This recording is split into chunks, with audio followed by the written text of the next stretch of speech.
Okay, hello everyone, welcome back. This is the part where I sound like Batman again. Let's continue on with what I was doing, which is the MTT resort. Just trying to figure out all the little details. I need to move Toriel here. This is incredibly sloppy.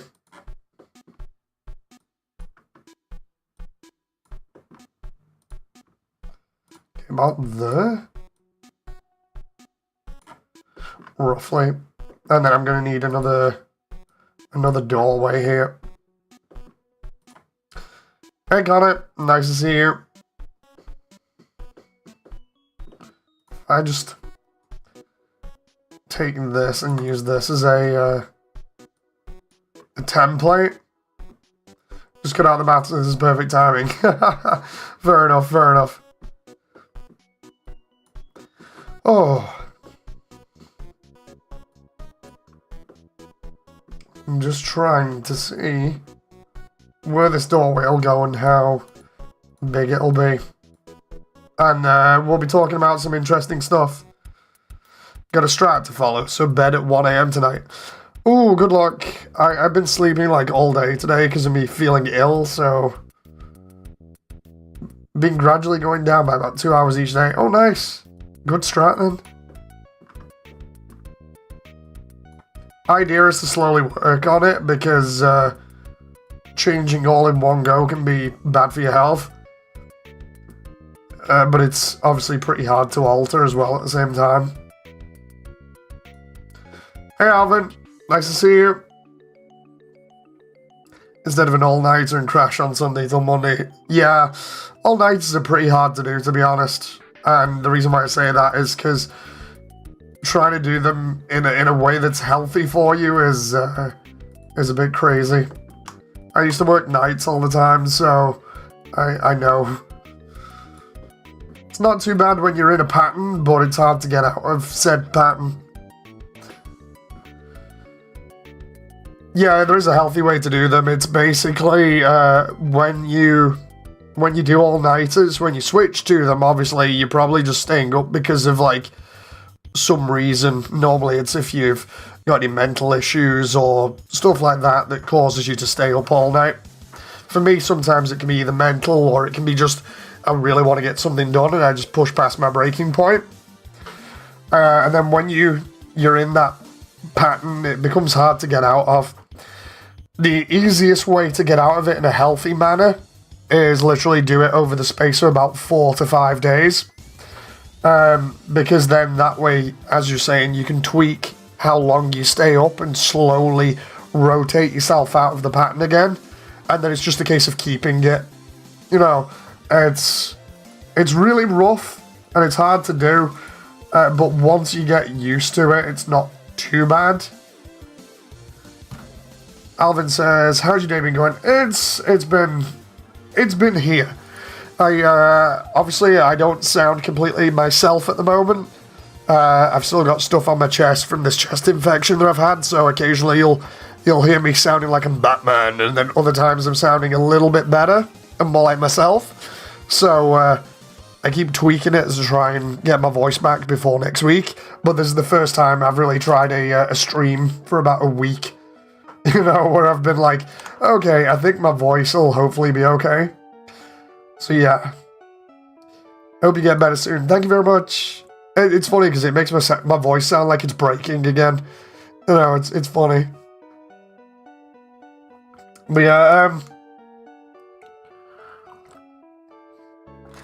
you may hear me change a lot. Like now, I sound alright. It's because I've got a hot drink on hand as well.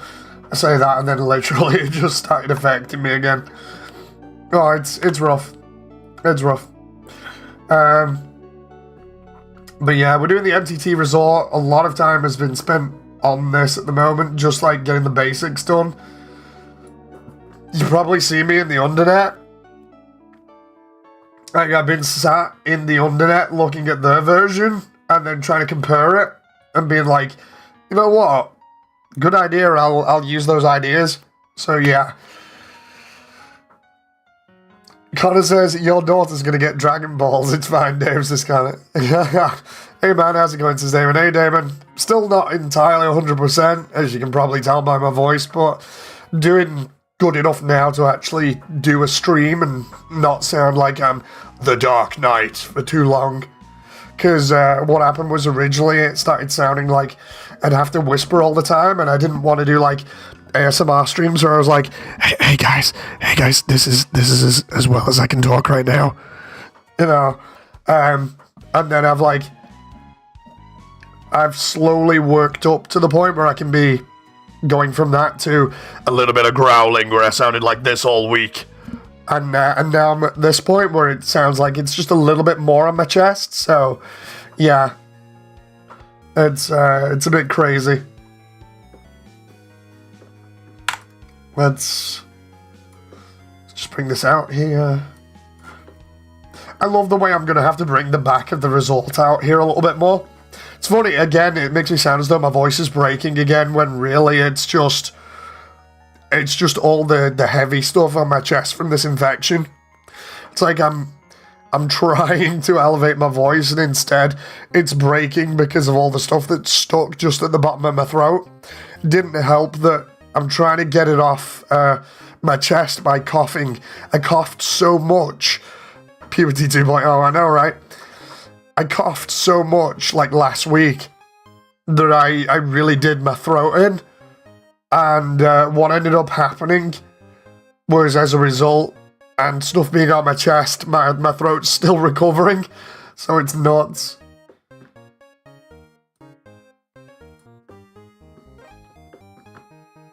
But yeah, it's been fun working on this in the meantime and spending time with my daughter. In the last week, my daughter's got really good at crawling and has kind of decided she wants to skip it and go straight to walking, so she's currently spending more time learning how to walk, which is fun. So most of the time I'm spending with her is just like keeping her held up so she can learn how to walk. Really, really fun to watch, and she's really happy about it, so it's cute. It's really cute.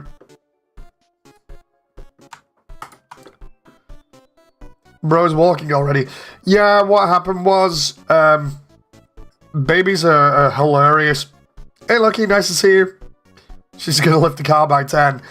This is Dragon Ball. Yeah, my little girl is crazy. She has this thing where she watches everybody else do things, and then she learns it ridiculously fast.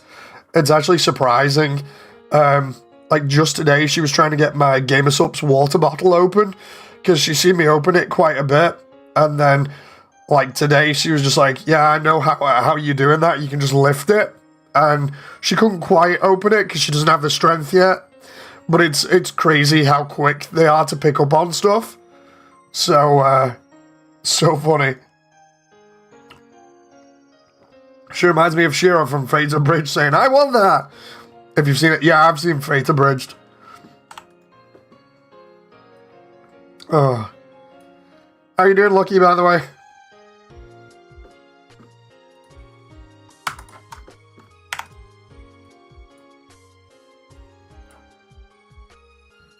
They really learn fast, says Alvin. Indeed. Oh, I'm listening to stuff outside here. I'm hoping everything's alright. We had something weird the past couple of days. Somebody basically marked our front door with like felt pen and looked like they tried to glue something to it as well. With like either just standard glue or like tape or something, and it hadn't worked. But we woke up and yeah, there was like a felt marker thing that had been marked in the middle of the window pane, so I'm kind of wondering as to whether anybody's trying to target our house or whatever. So I may have to spend more money on security again.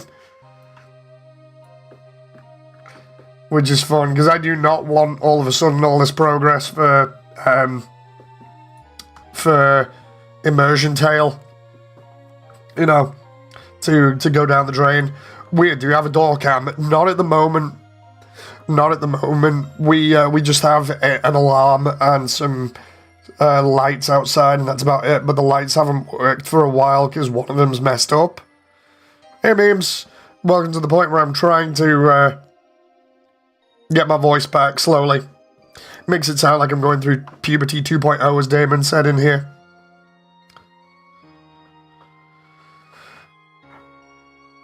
What happened to your throat? Still budged from chest infection? Yeah, I'm kind of like slowly working my way out of it. You'll be able to hear. I can talk a lot better than I could before. For those who had just come in, I previously described it as my throat was just gone, and I was saying that the beginning of the week I was just like, hello, I can't do anything, and then it's worked its way up to a very growly voice, and now it's at this, so I'm kind of happy. So it's okay. It's not so much relaxing the voice box because it's already got a lot of relaxation this week, but it's more so that there's a lot of stuff that's still stuck on my throat and I'm waiting for it to come up. So yeah, I figured I'd do at least one stream to see how it is. I think you should do the same with the jokes. I would make a lewd joke, but I'll reframe. Yeah, please do. I've not been doing that motion, if that's what you're in for, Damon. Are you in a bad neighborhood, says Lucky. We were in a worse neighborhood before we came here 3 years ago. Like, I've mentioned the story a bunch of times, but basically the neighborhood that we were in previously had like drug dealers in and everything, and would regularly have people like smoking drugs all over the place and dealing drugs, to the point where there was a drug bust across the road from us and they had the door completely removed off its hinges by the police. There was also like a bunch of stabbings and stuff there when we were there previously, but we moved over to a new place, and the new place is a lot better, but it's got some interesting characters that are still kind of lurking around, so I wouldn't exactly say it was the best, but it's a lot better, especially for kids, than the previous place. So yeah. Alvin says, I need to go, but stay safe. Thank you very much, Alvin. Hope you stay safe too. Average UK street. It depends.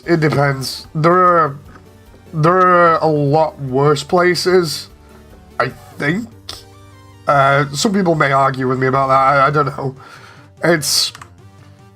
You have to be ever so careful when you pick where you live, obviously. So it's crazy. I'm just glad we do not live in the crazy place that we lived previously when I was trying to do other projects. Because constantly living around near drug dealers was not fun.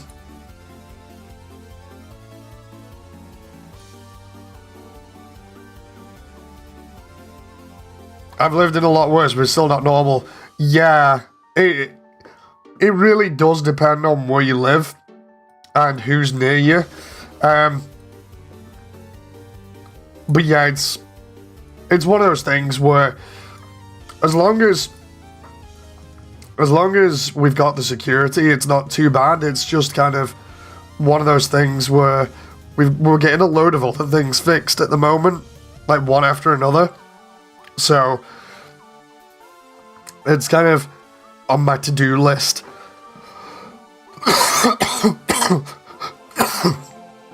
Excuse me for all the coughing. I might do this stream as well. Ugh. We had to build security with the neighbors. Yeah, we're basically at that point, Connor.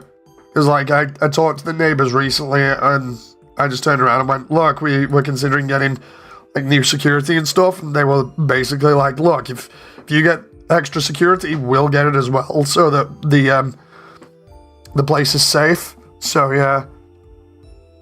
Damon says the UK is not that paradise people think. Yeah, It's definitely not the stereotype of rolling green hills and London accents everywhere, you know, or Queen's British everywhere in terms of accent. It's not so much of a pip pip tally ho old show kind of thing as much as it is, yeah mate, give us $5 or I'll kick your head in, you know, kind of thing. It's nuts. Like a neighborhood watch says Lucky. Yeah, basically. Yeah, Britain is not like what you would expect out of, say, like, if you'd just watched Harry Potter or whatever. You know.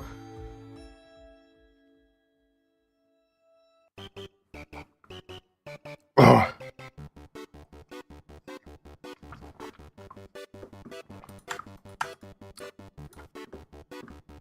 There we go, there's the counter done there. The reason why I've put Toriel in here is because Toriel's a pretty big character.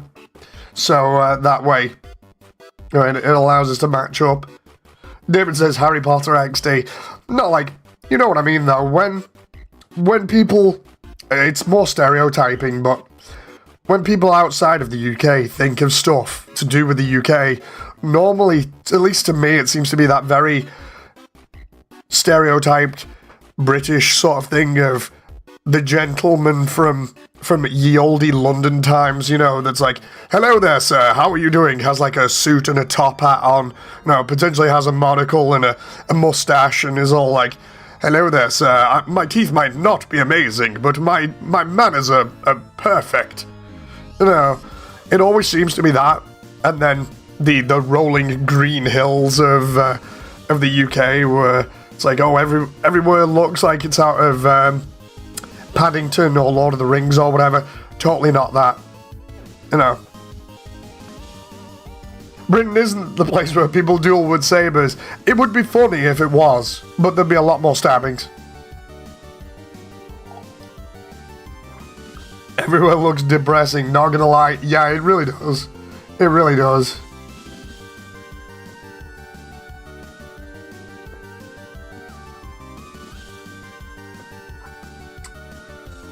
Okay, that's good enough there, I think. I just realized I need to cut this back a little bit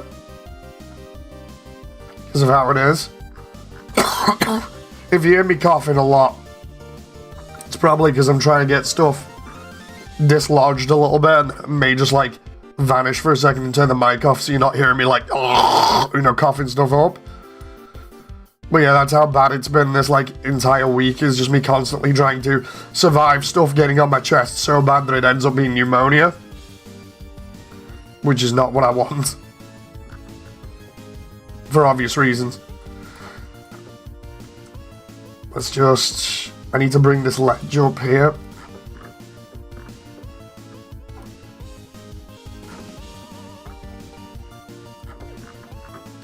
There we go. Honey and whiskey, perhaps. Yeah, when I'm not taking medication, because like most medication at the moment I'm taking has paracetamol in it. So, it's one of those where I have to kind of avoid taking meds if I want to take the whiskey and honey. Because normally I'd just go straight for the whiskey. It'd be great. I might do that in a bit. People who watch Doctor Who think that's what the country's like. Yeah. It's totally not like Doctor Who.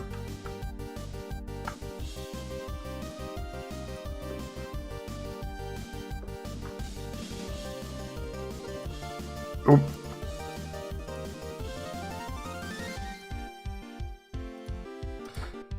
But yeah, as you can see, we're getting stuff done here. I'll show you what I've actually done in a sec after we get this doorway set up, because I'm pretty happy with this because of the speed at which this is going.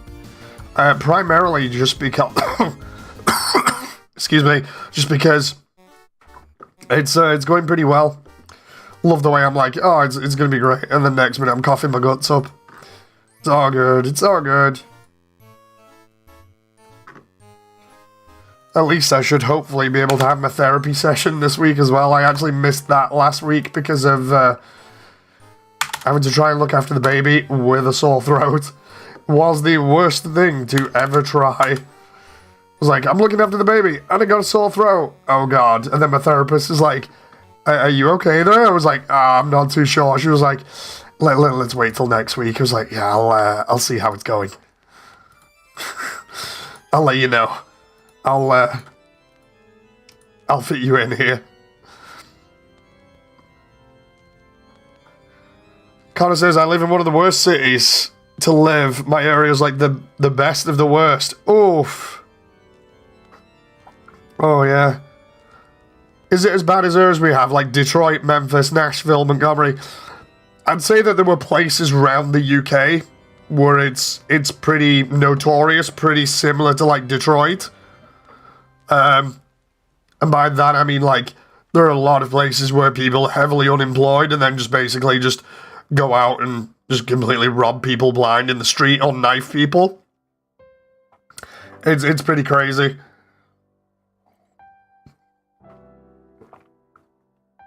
Can't have stuff in Detroit. Yeah, you really can't. It's that the joke or the meme about Detroit is pretty much valid for quite a lot of the UK. You know. The worst part is because of the way our laws are, and I'm not going to get too much into this, but because of the way our laws are, you can use equal force, you just can't use more than that. So, for instance, if somebody breaks into your house, sometimes they can do really crazy stuff, and you can't do anything about it. I've mentioned this before on stream, but say, like, for instance, somebody breaks into your house and trips on something. This has been an example, by the way, that's been reported on in the news. Somebody trips on something like, say, baby toys in your house when they're trying to rob you. They can then actually sue you because they got injured while trying to rob you. It's really stupid. That's how stupid it is. Like, I'll just quickly find that example so I can back up that citation. But it's the most stupidest thing ever. Where is it? Britain. Robert sues for injury. Let's see.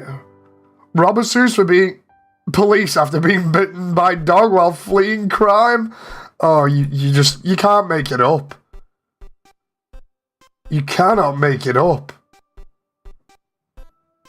Injured genitals during a shop break, sues the shopkeeper. Oh my God, what? And this is why our country is really bad. We used to own everything, then we kind of relaxed a little bit, and relaxed a little bit too much. You know. UK robber stories are like Florida, man. Yeah, basically.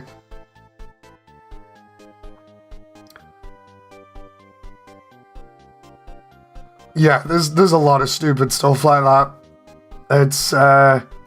It's stuff like that that makes you just kind of wonder what the heck the point in the law is in the first place if you can't do anything. You know. Hey Sailor, how you doing?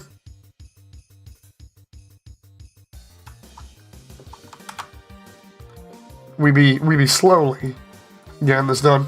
Sailor, by the way, that video you posted in the Immersiontale Discord of Papyrus was so funny. No joke, I had it on repeat. I was just playing it over and over and over again for like a good 5 minutes. It sounded like, this is gonna sound really stupid because it might actually be you, but was that you doing the lines or was that just somebody else's video? Because you got me pretty fooled here at this point.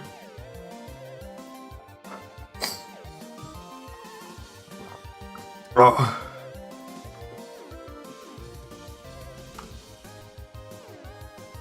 That was Pymations. Dude, you got me fooled then? You got me really fooled? As you can tell by my voice, I'm not totally over this chest infection. I kind of keep going in and out of puberty. And by that I mean my voice keeps cracking, but it's fine. I'll get there eventually. It's a lot better than what it was, which is why I'm confident in doing a stream at the moment. I'll do it though, says Sailor. Oh my God, it's like I was joking about the other day where I said next update just have like, just have that be the intro. There is a bomb strapped to my chest. Oh. Okay, so we've done the kitchen here and fleshed this out. The whole point is just a tutorial for scale here, as usual. And then we can start fixing the unwrap. But, for those who haven't seen the previous version, I'm slowly building up the MTT Resort. We're slowly getting there for, Burger Pants' place now. Which I'll even put a door in, like, say, over there somewhere, or maybe over here, that goes out back. You know, that'd be cool, just to kind of link that in, so we can see where Burger Pants might partially go to get to Catty and Bratty's, which would be over here. The funny part about all of this, though, is the simple fact of the interior is obviously bigger than the exterior, but of course, we're not going to care about that when we're watching stuff. We're just going to be looking at the nice environment and be like, ooh, cool.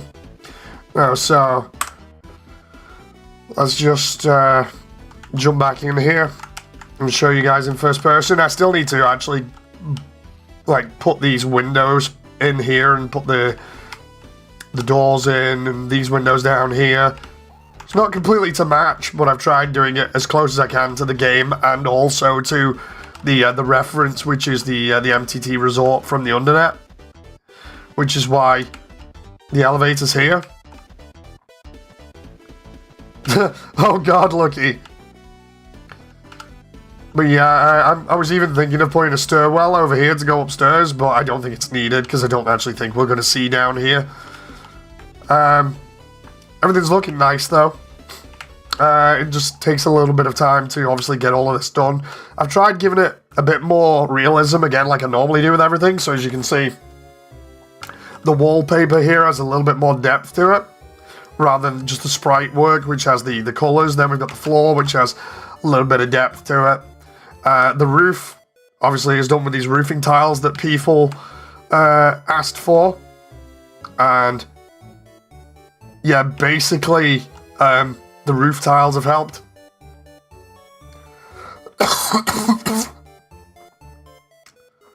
Stream gone wrong. Cops and Homeland Security calls is Lucky. I like the detail on the tiles. The thing is, the detail will look better when it's got light in it, because at the moment it's not got any proper lighting in, so it doesn't look proper is the best way of putting it. It's obviously being rendered without any shadows or anything. And then in here, obviously, we've got the dining room, which is inverted. The funny part about this, and I pointed it out to, I think it was Voidly, in the Undernet, is when you go in the Undernet version of this, in VR chat, there's actually a bug with the unwrapping, so that the purple here is slightly, I think, smaller than the yellow here, so they don't quite match up height-wise. So funny. I never noticed it until I was taking a proper look at everything. We've also got some extra doors here, and that's just for Fish Receptionist. Because Fish Receptionist is so big, I thought there's got to be an extra way that she gets in and out here. So I've put that little hallway there so she can get out. Just makes sense. And from Undertale's point of view, we see from like top down here anyway, so we never get to see what's actually on that wall. So it makes sense. Glad I suggested the cheap tile roofing to say, like, yeah, that definitely worked. I just need to include the lights on it eventually, which I think what I'm going to do is add the Undernet one where it's just the small circular lights. And then, of course, we got the stage here. I'm considering, because of how the stage looks in Undertale, and then in the various other different iterations, I was thinking of doing like a comedy stage originally, where it was just like a brick wall behind it, and then the curtains at the side. But I'm actually thinking instead now, just having curtains at the back, pretty similar to how you'd normally see stuff, especially like bits and pieces. So yeah, that might be something fun to do. And then in here, we've got all the like chairs and stuff that we can put in, and all the tables. The thing is, I swear I modeled this already at one point, because I remember going over the tables and being like, wait a minute, that's just Metaton's front-facing panel on all of the table dressings, but I can't find it anywhere, so I'm assuming it's just lost to time. The Backrooms vibe. They have a mech in Lethal Company. Wait, what? Maybe smearing polish on the floor. from foot traffic. Yeah, that might be good. The carpet I can add in really easy. And a wet floor sign would be good as well. One thing I need to ask you guys is, before I go into some interesting talk that we'll get on with, is just like, for the red carpet, obviously, it's going to take up this section, but it goes all the way to the back, and in the game, it goes around the fountain that's in the center here, but it's a square. The problem is, what do you think I should do for that in here? Because the square, for me, just seems a little bit weird to do, with it going either way around it. I don't know why my head just can't get around it. It's just somebody try and help me, because, you know, obviously with like the way my brain thinks sometimes, I'm just kind of stuck going, what the hell am I going to do with this carpet? I can either do like a separate one that's still red, but it's a circle, and then it's linked in with the two long red carpets, or what? It's really weird for me at the moment to wrap my head around. I think it's mainly because you don't really see carpets like done like that, so it's strange.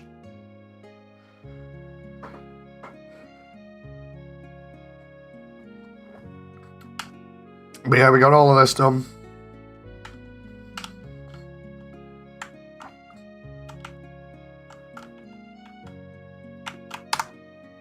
I'm gonna do all these little details in here now so I can block them out in a bit. But yeah, if anybody can figure out how the heck I'm gonna do or I should do the carpet in here, please mention it.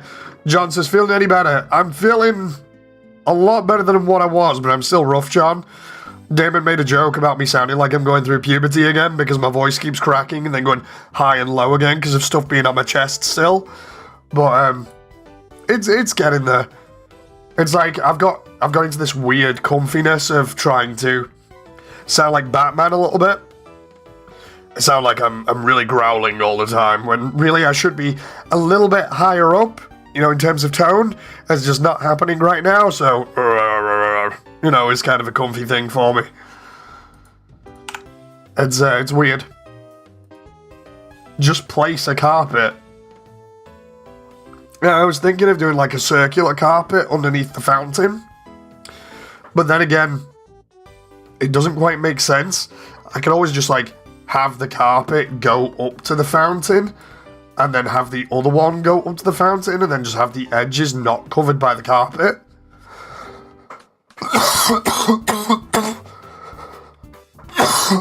Oh, excuse me. But yeah, non-stop just throwing up and coughing up all week has not been nice. Cannot see what's being hidden.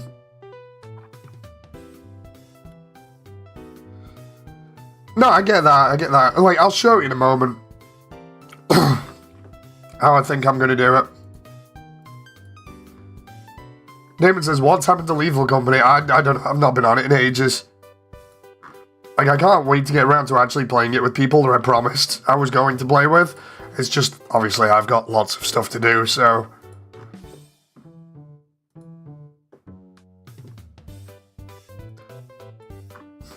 I deliberately mentioned that because I knew memes would have a go at me there. I was like, I'm sorry, I'll just mention it. What happened to Lethal? You know how much I've been doing, you know. I don't mean it in a nasty way. It's not as if I'm trying to avoid playing it. Genuinely, just like, when I'm trying to do everything.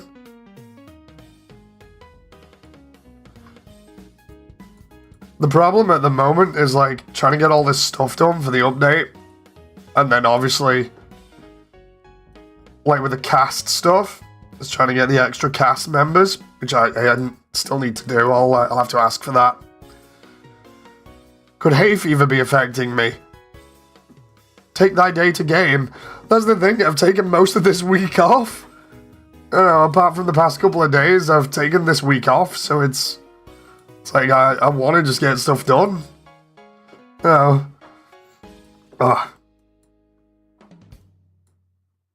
Immersiontale looks like fire, says Raptorworks. Hello, Raptorworks. I don't think I've seen you before. Sorry if I sound terrible. I've got a cold at the moment. Nice to see you dropping by the stream. People will understand if you're not working while sick. Hay fever may be affecting me, because I also have that too. Could be a couple of things. Don't play that again, says Memes. Wait, what? No, I'm not going to. I'm not going to. I know what. For a moment, I was like, wait a minute, what's Memes on about? And then I realized it was the trailer. The new trailer is going to be absolute fire. Like, I'm going to be so happy with it. I saw the ad in the Undertale lobby thing, and it looks sick. It's funny, because not many people bother to actually come from, like, VR chat. But, I really do appreciate people obviously coming by and checking it out, just because it gets the word out, you know.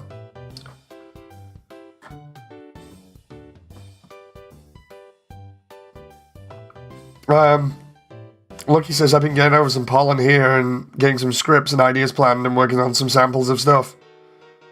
Can't wait to watch the new trailer on Looping Obsidian Square, says Sailor.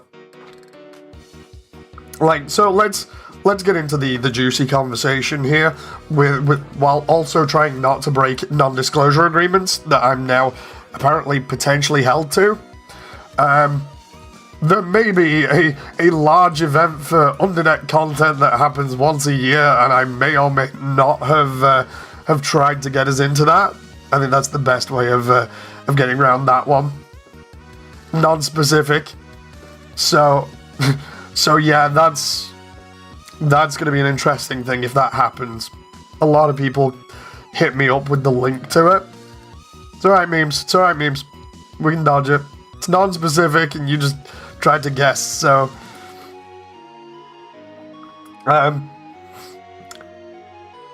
So yeah, no, you didn't make a mistake. It's fine. If I'm non-specific, I should be fine. Plus, nothing's been taken care of, so... So yeah, at the moment, it's looking good. I keep checking my emails to see what's going on, but at the moment, there's no news. But my plan is to save up every update now, instead of doing, like... The idea was I would do a couple of events this year. One was going to be our big one, where I showed off all the new environments, all the new characters and stuff. And I was going to try and split that up for an Undernet Direct, if that happened. And then there was this other event that is currently in the works that I'm thinking of. And the idea was I was going to hit one after the other, so we got maximum sort of eyes on everything. But it's just not feasible, so my idea now is just to save up everything and use it at one event, all in one go. So, it's still basically the same event we would have put on. The only difference is that I'm now saving it for the biggest stage possible, instead of trying to go through multiple different stages and having people look at stuff. So yeah, let's see. Lucky says, we should try and fix the snowman. Yes, I need to do that stuff. I'm sorry I couldn't the other day. That was just because I felt so terrible. This week has literally been me, like I said, coughing up stuff, throwing up, and then going to sleep at ridiculous times, or just during the day, or like really early, because I've just been feeling bad. So, it's been crazy. I've not been able to keep up with some meetings and other things that I would have liked to do. So it's going to be good getting back into the swing of things and getting people for the roles. John says, finally started to paint my custom kit today. The fumes made me a bit lightheaded. Gotta be careful. Really careful. The worst time I ever painted... Excuse me. The worst time I ever painted anything was I was painting metallic paints, and I wanted to paint while it was raining outside, so I painted indoors. And even though the window was slightly open, I painted inside a really small room. That was our bathroom at the time. At the other place where I mentioned before was around near drug dealers. And yeah, it was nuts. Like being in a small environment, even with the window open, there was just fumes everywhere for ages. It was not good. Made me really lightheaded. and ended up having to take a break from things. So yeah, it's always good being best outside for that kind of thing. Or having maximum ventilation, which, depending on where you live or who you live with, can be pretty awkward. Can't wait to get into the swing of things with like model kits and stuff again when my daughter's a little bit older. And that's going to be fun. Real fun, because then I can stream it again. And like I've said, I've got that many of them in the backlog. It's just going to be Christmas for me all over the place, you know, all the time. I'm just going to be able to go up and just get another kit. And then just have fun. Like, have fun making stuff. So I'm pretty much set for content and fun times in the future. I think really I should do that way. I got a small airbrush booth, but using spray can for priming parts. The crazy bit is priming, primarily just because of how much you might need to spray on. Or just do light dusting. Even light dusting can be pretty bad. To the point where sometimes I've gone to like a family friend and used their place to do stuff at. Like when the weather was good in the previous place that we used to live, I used to go outside and just spray stuff in the street, which is crazy because everybody would be watching me spray stuff and I'd be like, this is kind of weird. But yeah, it was still fun. I like doing stuff like that.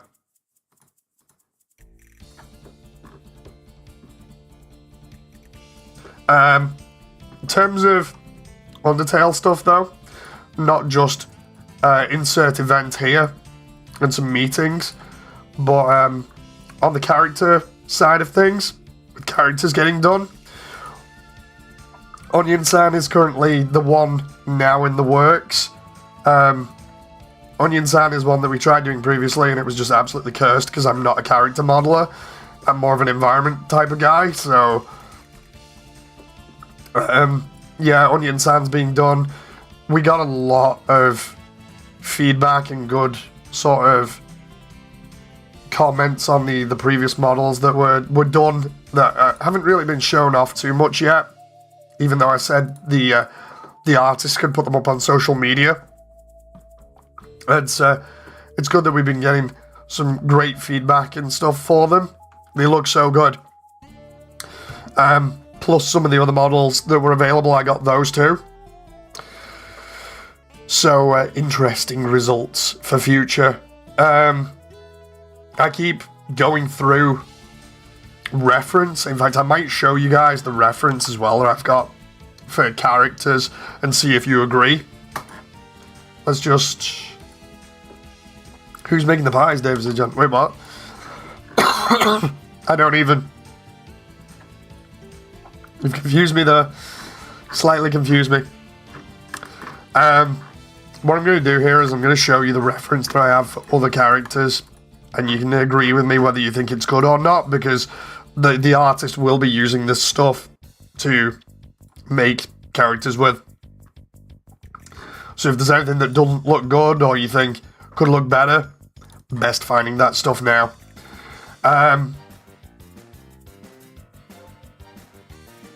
Do the spies come under environmental? Does it pies come under? I don't even. God damn it, John. You got me confused. So, I suppose the next characters, or next character after Onion-san that I want is Fish Receptionist. So with Fish Receptionist, we've got this for the main reference, which is where they come from in the game. Oh, the butterscotch pies. That'll be small assets. Not so much environmental design, just more scenery and stuff. But yeah, we got Fish Receptionist, who's going to be the next one, I think, just because I've been after them for ages. And the only other, like, stuff that I could get for Fish Receptionist outside of the stuff in the Undernet was this one. So it's really hard finding reference of them.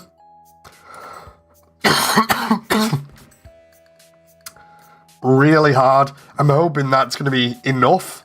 But then, like I said, the only other stuff is from the Undernet, which is the stuff that I tried getting off Kara and couldn't. Which is unfortunate. Which is this one. And this one. Which just shows fish receptionist behind the desk there. So that's all I've got for reference. So I'm going to be sending that off and just being like, look, I need this character. Just try and model them as best as you can. You know. That's going to be crazy. Then we've got Night Knight. Night Knight is another character that I've been after for a while. So for Night Knight, we've got this picture, and then got another couple of pictures that we can find on Google here. Night Knight's a pretty cool design. It's just trying to translate that into 3D is going to be crazy, but also awesome when we see it.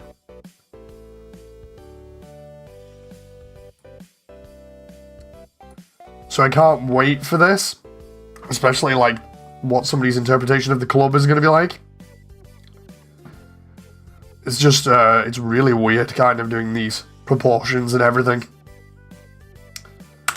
Then we've got Catty and Bratty, which I love this image because it makes them look all sinister. I love that one because I really want the eyes and everything like that, you know, with them looking like they're glowing. So we've got Catty and Bratty. Night has... God damn it, John. I'm not reading that one. So we got Catty and Bratty here, of which there are multiple bits of imagery that we have for both of them. These are all like fan interpretations, but basically they're just characters that I'm going to have walking around a little bit as well.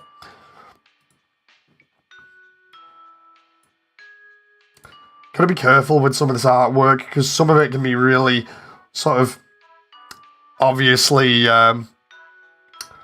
not safe, is the best way of putting it. Without going too far with that. Yeah, I absolutely love this artwork here. The mean girls from school are back, says John. Hey, bloopers. Yeah, Catty and Bratty are crazy. The only other artwork that I've got for them is this one that looks pretty good, with them both behind or to the side of MTT Resort selling stuff. So that's the art that I'm going to send off for Catty and Bratty when I need to get them done. I imagine they'll probably cost me a hefty amount each. And then we've got Onion San, and then I think the last ones are Snowdrake, which we've got Snowdrake in a set here, which looks very cartoony next to Lesser Dog. And then we've also got, I swear I had another one for Snowdrake in here. Apparently I don't. Oh no, wait, there we go.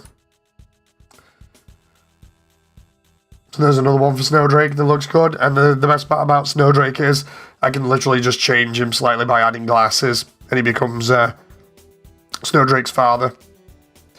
And then I might be able to manipulate him again into looking like Crystal, who is Snowdrake's mother. And then we can add her back into the True Lab section. So there's some variation to be done there.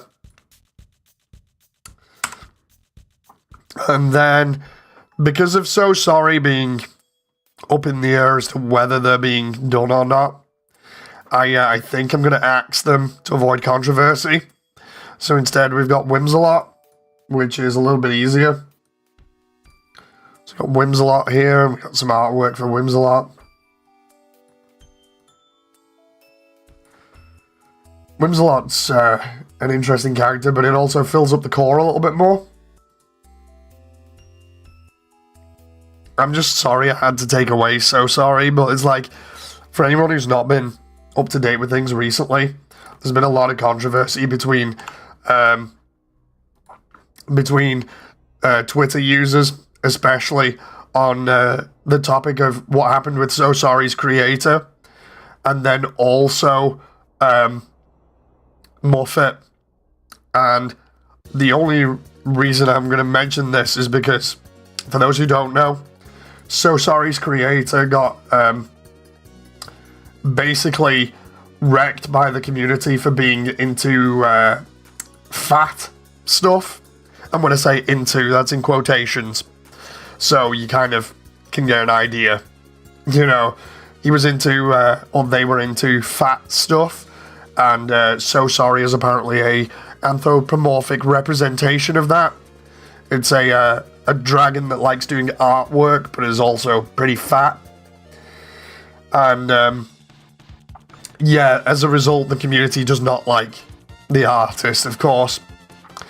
And then on top of that, Muffet's the person that made Muffet has been outed as liking stuff that is underage, which is not good at all, for obvious reasons, of which I've mentioned that plenty of times on this channel in different streams and stuff. So yeah, there's been a lot of sort of like, get rid of Muffet, get rid of So Sorry completely from Undertale, you know, on the internet this week, which has been crazy.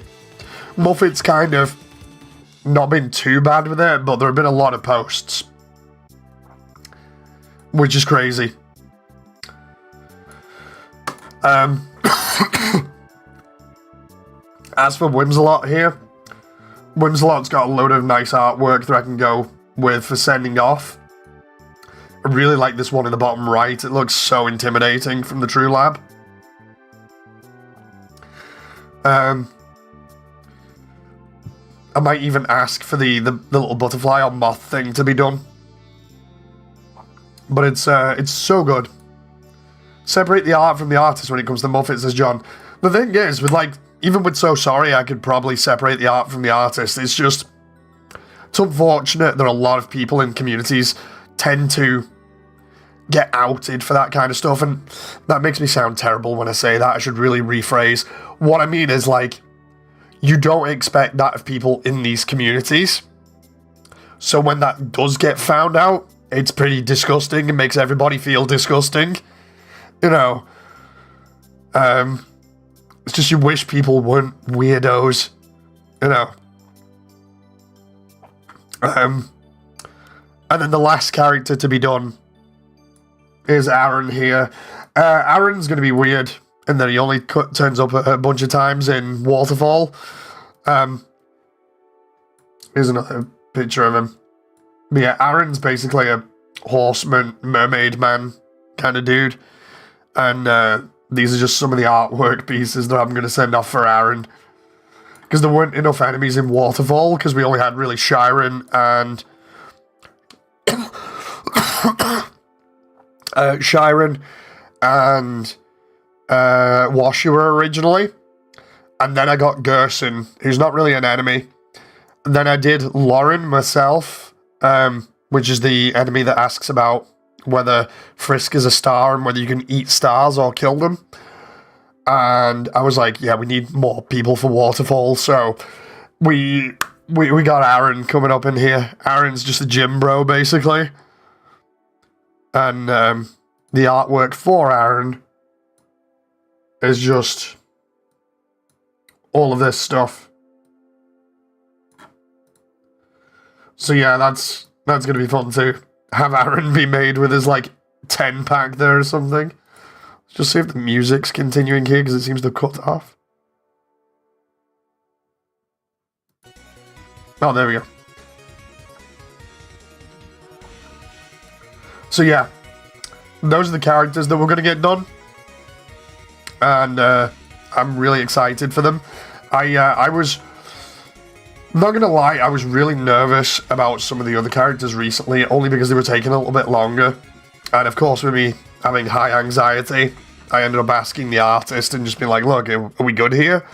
And they were like, yeah, I just need to wait, because there was one last little thing that they were doing to adjust things to make it look really good before it was sent off to me, and sure enough, got the last special character, as it were, because there are certain characters that we're having to replace.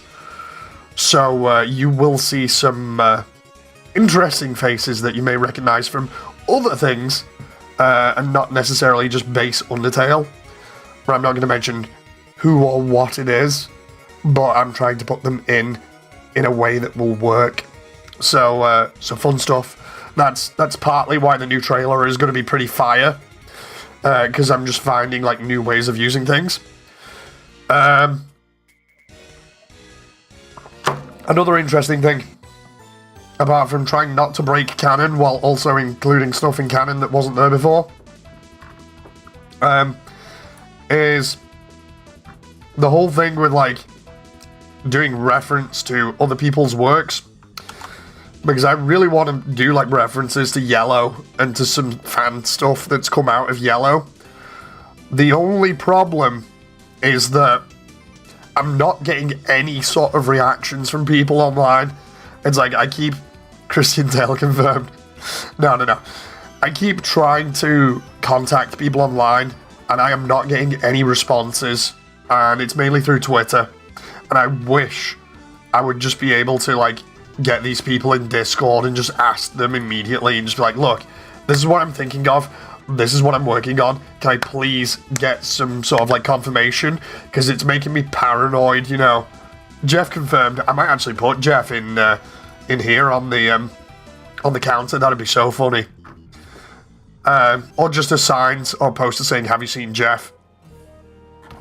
But yeah, the one thing that's getting me paranoid at the moment is I want to do references without meaning bad. You know, I don't go out intentionally to be like, oh yeah, I'll steal these ideas and take them for myself. You know, it's not like that. Instead, I'm just like thinking to myself, you know what? This'll work. It'll be so good, and it'll add depth to everything. This could be really cool if I use it. But then trying to contact these creators and being like, hello, anybody, and not getting any response, it's just annoying me. Really frustrating me right now. You know. So, I'm not too happy about it. It's just one of the things that I gotta deal with, for the time being, at least. I just wish that, it was slightly different, so I could actually get stuff done and more than anything, just announce this stuff, so I can be like, look, these ideas we had, or that looked good and I asked for, they're good, they're on the cards, we're doing them. You know, I need some kind of confirmation, because I'm not just going to take people's ideas, of course. And at the same time, it's like, I don't want to wait forever. So it's just a bit frustrating. Doing my head in. It's like, let's just take that. The reason why I'm doing this is so I can edit this without any problems. Because what I'm going to do here is I'm going to do a trim around the roof just so that it looks a little bit better.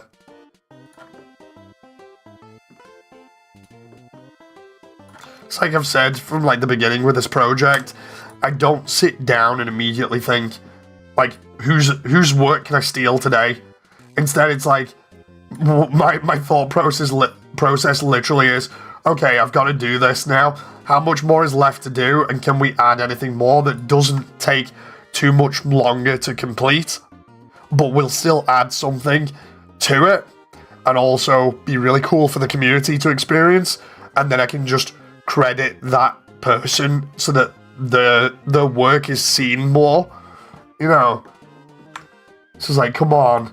And then the only thing that's worrying me at the moment right now is mainly just the music side of things, because of it getting claimed all the time on YouTube. It's just, if it wasn't getting claimed all the time, it'd be fine.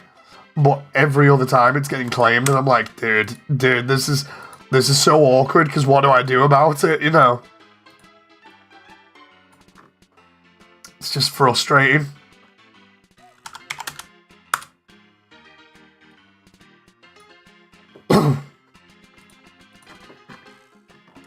Here we go.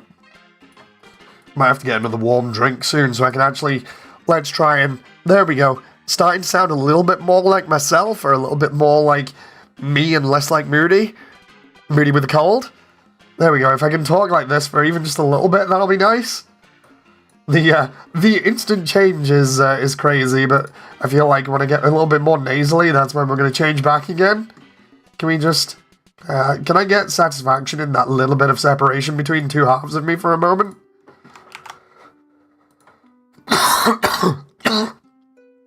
Okay. Oh, no, now we're back to this again.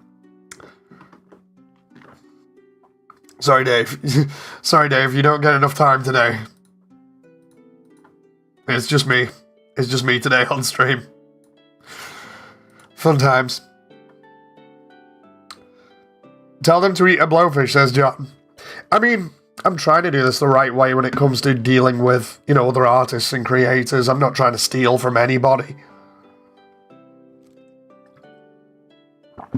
It's just, when you're doing something to this type of scale, it becomes crazy when people don't respond to you, because then you start thinking, have I done anything wrong?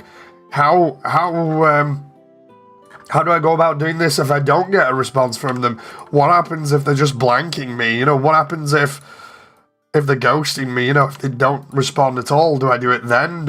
Is that right? What would anybody think about me if I did that? You know, kind of thing. And it's awkward, because all I want is like this to be the best it possibly can, while including the best parts of the community that helped out.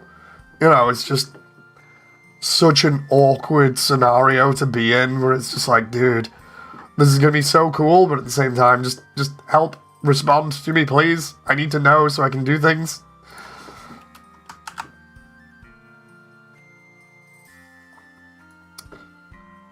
It doesn't help that I normally set like time limits for myself on responses from people, so if I don't get a response by a certain time, then I start panicking. So it's crazy. Really crazy. Excuse me. This is taking a little while longer than I expected, but it's all good. I need to do the sign in the background behind Burger Pants now. I'll do that in a moment. I'm gonna need to save Burger Pants' image here as a snippet, so I can then do the sign, and I'm gonna have to take Metaton's model and make like a cutout of it or something, I think, and then bring the other sign in, and away we go, and it should be okay. We're slowly getting there. I'm like, the two things that I'm looking for reference is actual Burger Pants with the background behind him, and then Burger Pants' tarot card, because the tarot card really gives me an idea of like where everything is and all the details that I'm missing out on.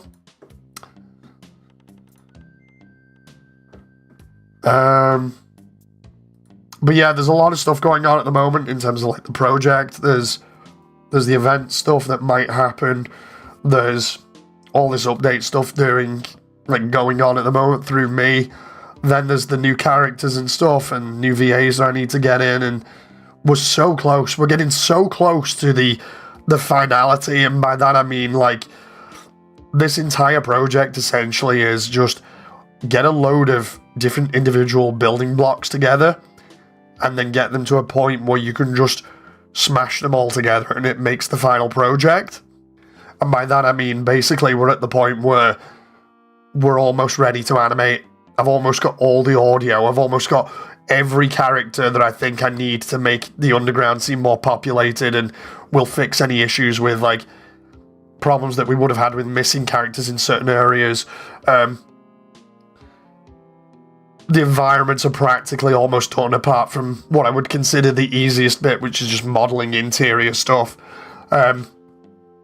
which is a lot easier than having to do all of Hotland or all of Waterfall over again, you know. And then it's just, there'll probably be a lot of me messing around, and by that what I mean is like a lot of me doing shorter animations to build up the library of character animations. What I want to try and do is build up a walk cycle and an idle for each character. And then obviously from there do workings out where I can figure out how each one is going to move or how they should move based on what they are, their age, the gender if they have one, you know. And then kind of get that fleshed out. So that then I can go on to the fight stuff, where fight stuff is going to have to be heavily blocked out. I'm going to actually have to take other reference from that, from like anime and other things to get it to look good. And then of course on top of that, then we've got having to layer compositing on for later on in post-process. You know, where we take it into post and we say, look, we want all these cool effects on things. Everything's got to look just the best it can do. And then obviously I've got to spend like a ridiculous amount of time doing the credits, to which it would be funny doing bloopers and putting these little animation bloopers in the credits. The one thing that I don't like at the moment is having to potentially go and find replacements for voice actors. And the reason why I say that is because a lot of the voice actors at the moment, I feel like they're spot on for the characters. Like, I wouldn't pick anyone else for them. But some of them are leaving me with no choice because of how long this is taking. Where it's just like, dude, I don't want to do this, but it's rough. You know, like I don't like being left in a situation where I feel like I've got no other choice than to replace, because of it taking like 8 to 9 months to get some of these lines back.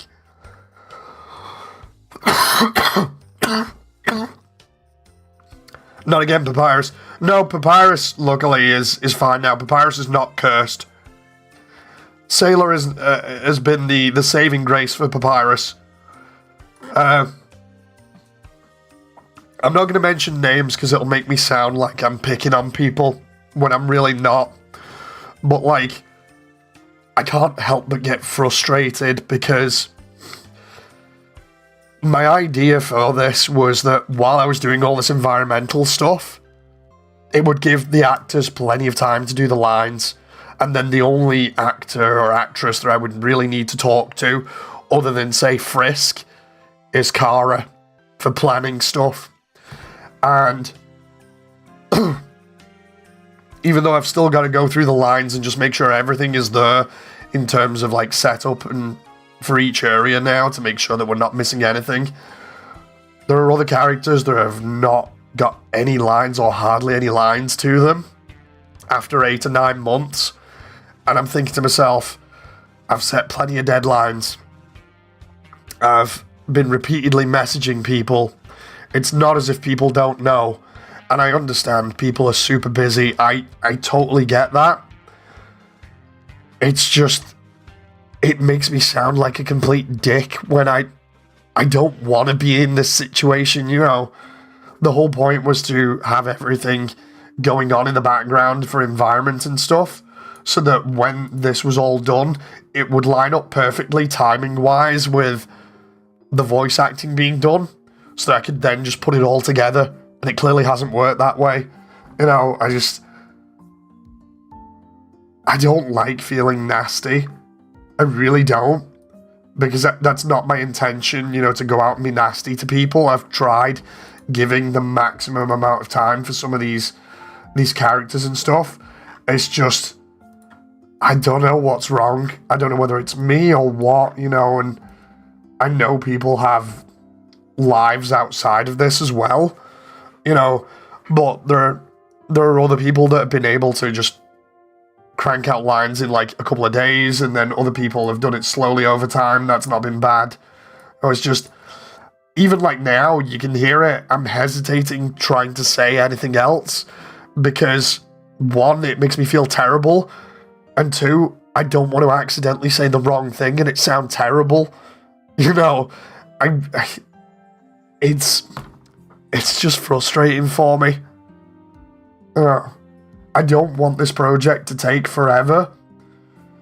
It's just, it leaves me in an awkward situation where I feel like I'm the bad guy if I say anything. You know. And I don't like that, because I know I'm not the bad guy.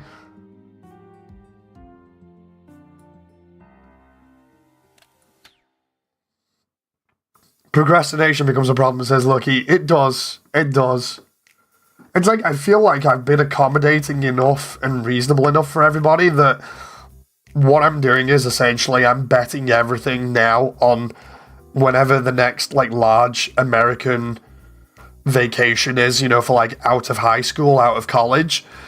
I figure that'll be the time where I can turn around and be like, look, this is when we need to put the most effort in and get the lines done, because people will have tons of free time, and I can just be like, right, let's do this. You know, that's what I'm hoping for. That's what I'm hoping for the most, because there are a lot of important characters that need to get done, and that's what worries me the most. Is just, again, I consider myself very friendly with a lot of the cast, and I don't want to ruin that by having to turn around repeatedly and be like, come on, let's do this, let's go, I need you. You know, I just hate showing up in people's DMs and be like, so anyway, sorry to bother you, you know, I've said this like 50 times, but can we get this done? Because it makes me sound terrible. It's just, I hate being in this situation because I didn't expect to be in it, you know. And with anxiety, it makes it even worse, because it makes me start thinking, like, is this going to be like every other project where it's falling apart at some point? You know, is this the part where it's going to fall apart? I left everything else down to me to do, like the modeling and the animation and everything, but the one point now where it's going to fall apart is the part where I can't control, and that's the voice acting. Is that the part that's going to get me this time? And I'm just like, no, please, no, it can't be that. Please, come on. You know, it just makes me paranoid. It's rough. It's rough as a project lead, especially considering I've been so trusting and nice to everybody. Oh. Might need a warm drink again to stop me from sounding like Batman again.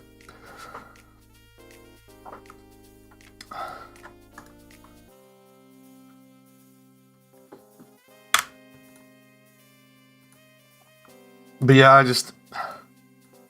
I don't know, man.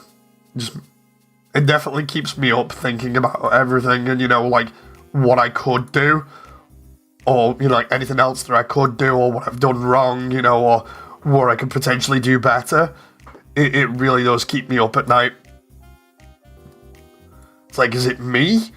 Is it something I've done? Am I presenting myself the wrong way? You know, have I said something and somebody's not liked it, and then I've not had contact with them for like 3 weeks or whatever, you know, or more in some cases? It's just like, it's rough. It's really rough. If you're Batman, Jen is your Joker.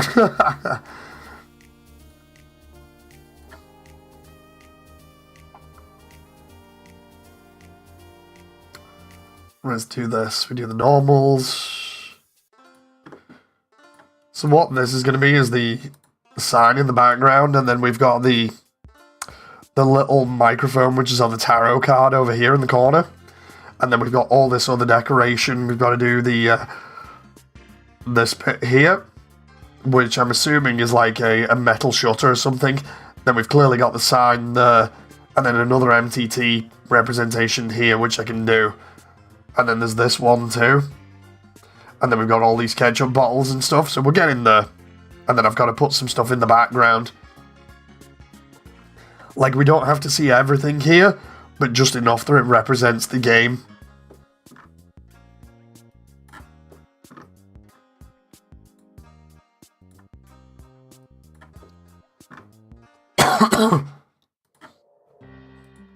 I'm wondering whether I can dissolve those and see whether it works. Yeah, it does. But yeah, so far, apart from like me getting slightly paranoid over VA stuff, this year's been great in terms of like finding character artists that I can rely on and getting stuff done to the point where it's only really like minor environmental stuff, and slowly seeing everything come together and being able to turn around and be like, look, we're at a point where stuff will get done now. Like, and that makes it sound terrible, but what I mean is, like, stuff will start getting done. You'll start seeing parts completed. No, it's just... It's all based on now me hoping to God that this summer is going to be when I can start getting all the final pieces together. You know. And then once all the final pieces are together, well then, that's when we get hyped, you know. Because that's when everybody's going to start looking at the project and being like, is it done yet? It's like, no, but we're almost there. We're almost there. We're at the point of animating now. You know, we've been working towards this for like a year or two. We're practically there. You know. I know exactly how you feel. It's different circumstances, says Damon, but the same feeling. You just need to be blunt and explain how you're feeling. That's the thing, though. It's like, I'm just trying to take, not exactly a hands-off approach, but I'm trying to take the friendly approach, because I know a lot of people that I work with at the at the moment have a very large pull in the community. So it's not exactly as if I can just turn around and be like, hey, chop chop, let's do this, and, you know, start treating them badly, even though I wouldn't dare think of that anyway. But it's like, I just have to be careful of how I conduct myself, because it can really backfire. You know. That's on the wrong wall, according to the tarot card, which we'll actually use as reference. Because the tarot card is slightly different, but I think what I'll do is I'll use that as reference, and actually no, it makes more sense there that is on that wall, because then we can have the employee stuff on the front-facing wall. But yeah, it's rough trying to take the not exactly hands-off approach, but the friendly approach, and it going crazy is the best way of putting it.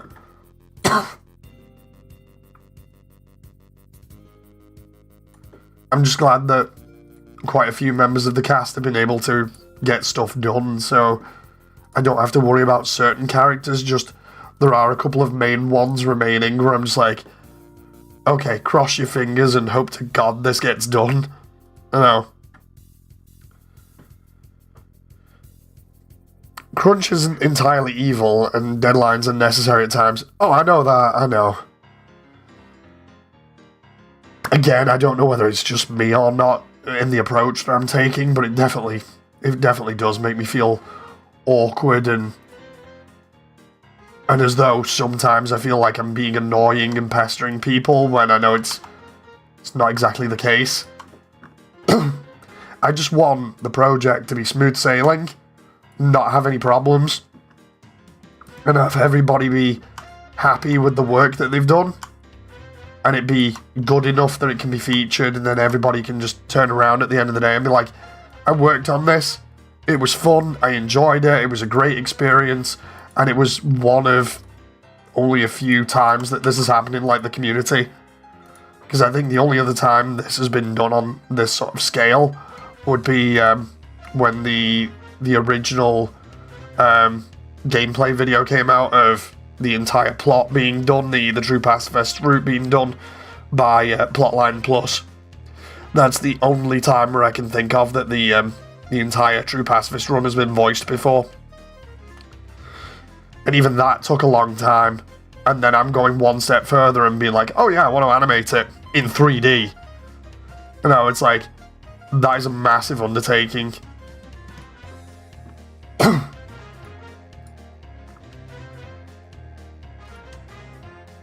To which I still have to keep reminding myself just how big an undertaking it is. You know.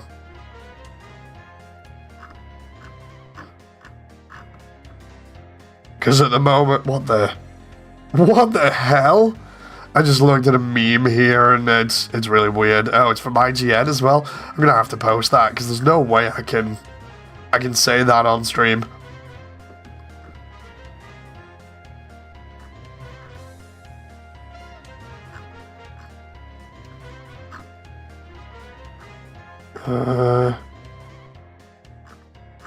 I was just checking Twitter and then come back again. Could it be that members maybe aren't understanding that maybe it needs to get moving a bit and maybe reminding them that it needs to get done could be the push to get done without treating people badly? Yeah, I think maybe that's the case, because, like, the thing is, I assume people know the stakes anyway because they're working with me, you know. And it's, again, it's not as if I'm treating people badly. If anything, I'm trying to be as friendly and polite as possible, because I feel like that's how we'll get things done and everybody will be cool with it. As we've stated, some people do need deadlines. It's just, I feel like even with deadlines, somebody, you know, like some people will turn around and be like, I'm going to get stuff done today, thanks for reminding me. And then it doesn't get done and I'm like, oh. And they're like, yep, sorry about that. And I'm like, oh, this makes me feel really awkward even asking again now because clearly something's gone wrong. It's rough. And again, I'm not calling anybody out at all. It's more just me using examples and be like, look, this is stuff that can happen, you know.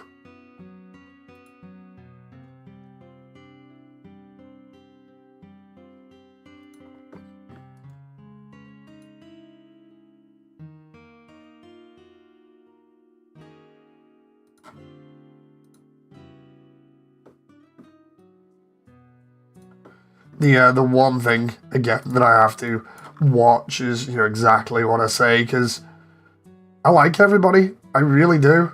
I like how things are coming along. It's just, stuff needs to get done. I want to get everything done before my daughter's like 2, and she's practically 1 now, you know, so...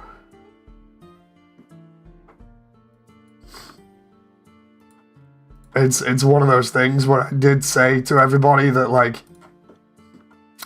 timing is everything. So I don't want to fail this project and it be a case of, yeah, it wasn't down to me. It was because we couldn't get the VA stuff done. You know, I don't want to be defeated by that because that would be terrible. Because then when everybody asks in future, then it would be awkward turning around and being like, so anyway, we didn't get the VA stuff done on time, and as a result, nothing could get done. You know, that would leave a lot of people in awkward positions. And there would be a lot of shade probably thrown around by members of the community or whatever. It would turn into a mess, you know.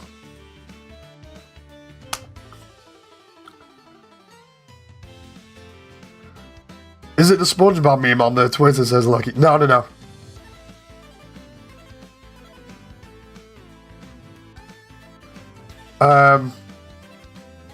Lucky says, I have an idea that just crossed my mind about Mew Mew.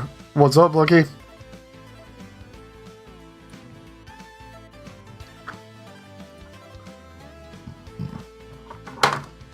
Oh, by the way, John, you still in here? I'm assuming John's going to be in here still. Let's just see if he is.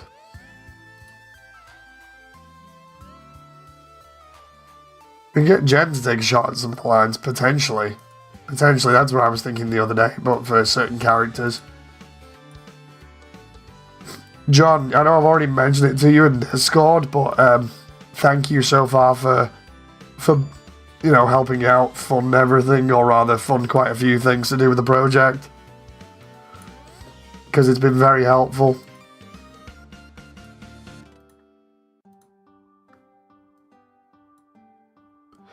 I know it sounds like I'm not...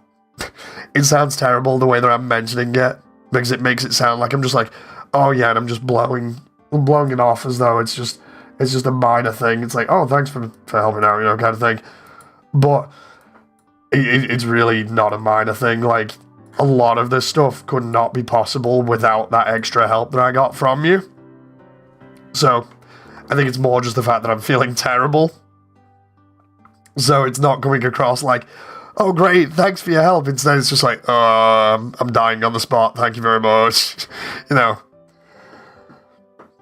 There's only so much I can do while I'm ill. So yeah. But yeah, for anyone who wants a detailed rundown, John helped originally fund the full body tracking system that I've got currently that I still need to put into use with the animations when it comes to animating. And John's also helped fund quite a lot of the new characters to be done. So John has a very special place in the credits assigned for that.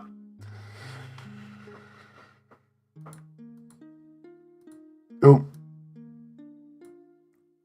Which, again, it's been really handy because, like, it's been nice being able to have the money to then pay people in the community to do the jobs, to do things like the characters and stuff. Because otherwise that would not get done. And then it would be crazy.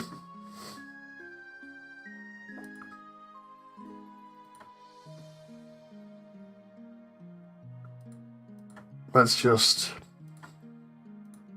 What I'm doing here is I'm deliberately bringing this down in scale so I can do this. I think that's about right, and then we can split these up. The idea here is to get a 3x3.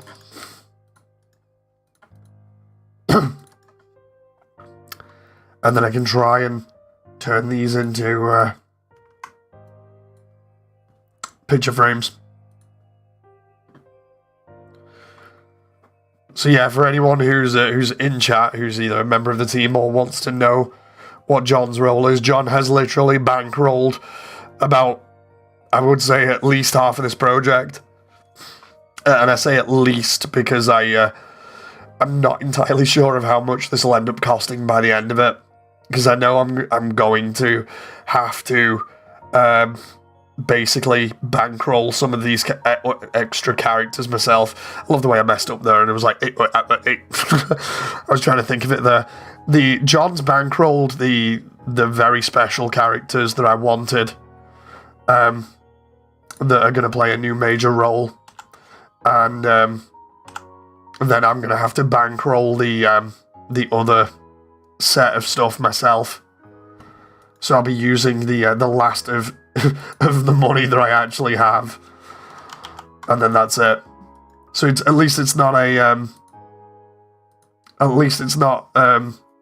one of those situations like, what was it, the Has Been one, where there was that guy that spent 50 grand on the entire project. It's not that bad.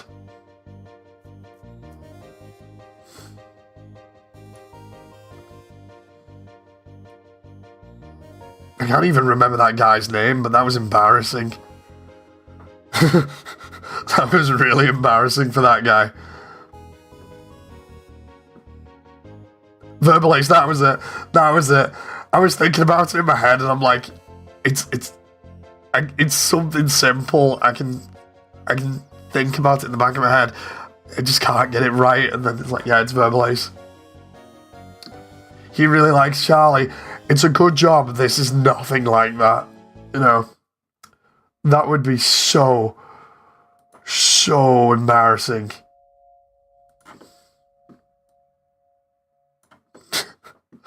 God, I still can't.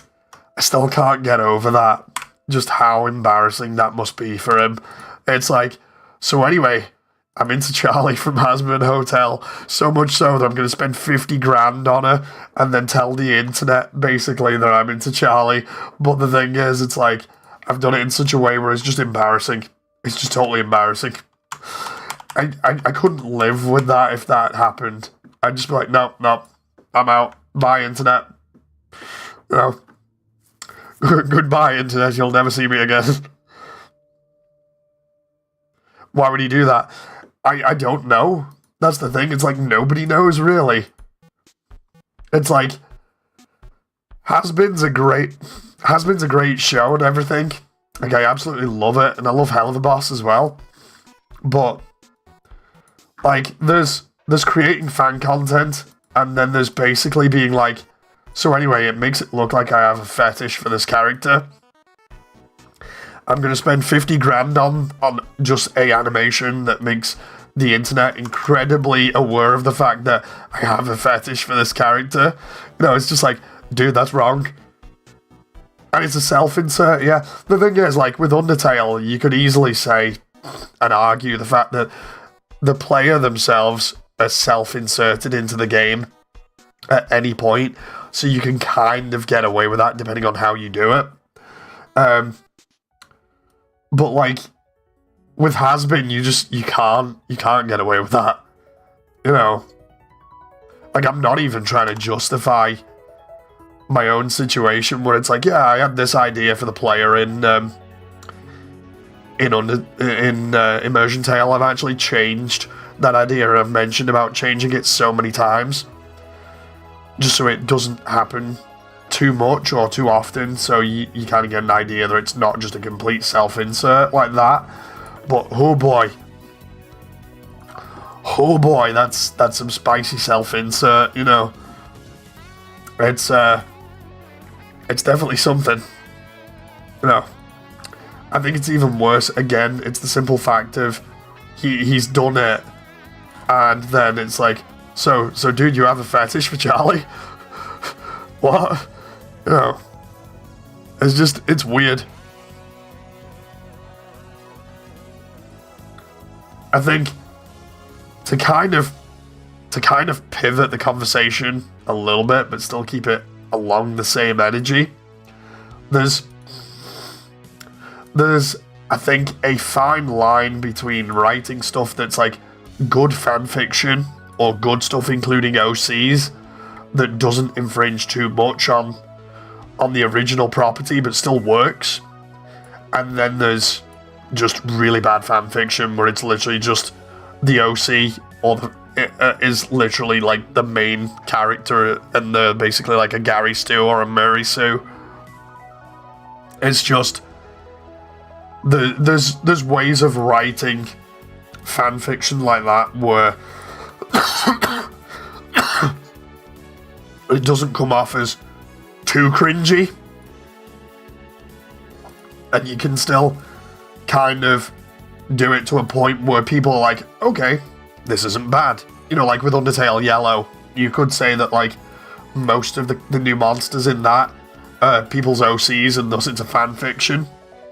But at least it was done in such a way that they're not all like the main character and they all have to take down the big bad at the end. At least that's done in such a way where it doesn't intrude that much, rather than being like, so anyway, we're going to replace Clover with my character, and my character is completely untouchable and has like the 7 Chaos Emeralds or whatever. People just write their characters so poorly sometimes. When they self-insert, it's really bad.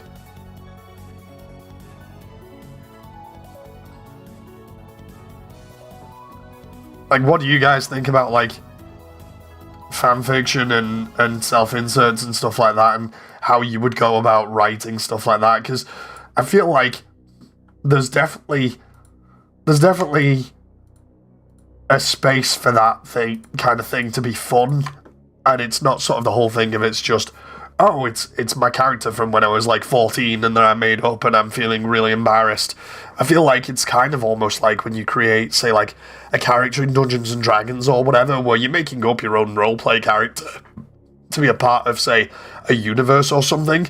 But I feel like there's definite ways in making it where it doesn't feel absolutely terrible, and that they can actually be complementary to the original source material. It's just the ones that tend to be like, I'm going to use Sonic as an example because Sonic have the worst ones by far, and it's normally like his name is is like Sonic backwards, and he can use all the Chaos Emeralds, and he's faster than Sonic. You know, that is obviously like the most basic one ever. It's like, and his character color is green instead of blue or red, you know, because it's inverted Sonic, right? His color is red and his shoes are blue, so it's legit, you know.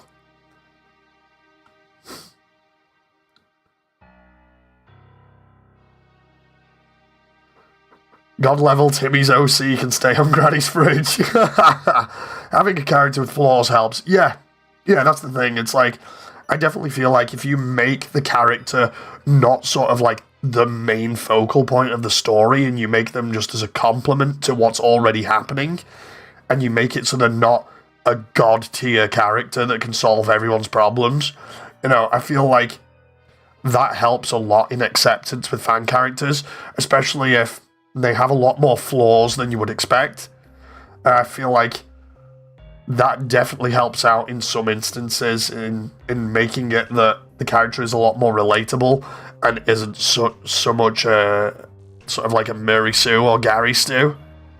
That definitely helps soften the impact instead of saying, like in a conversation, oh, I have an OC. Instead it's like, no, I have a character, but they're not like everybody else's, you know.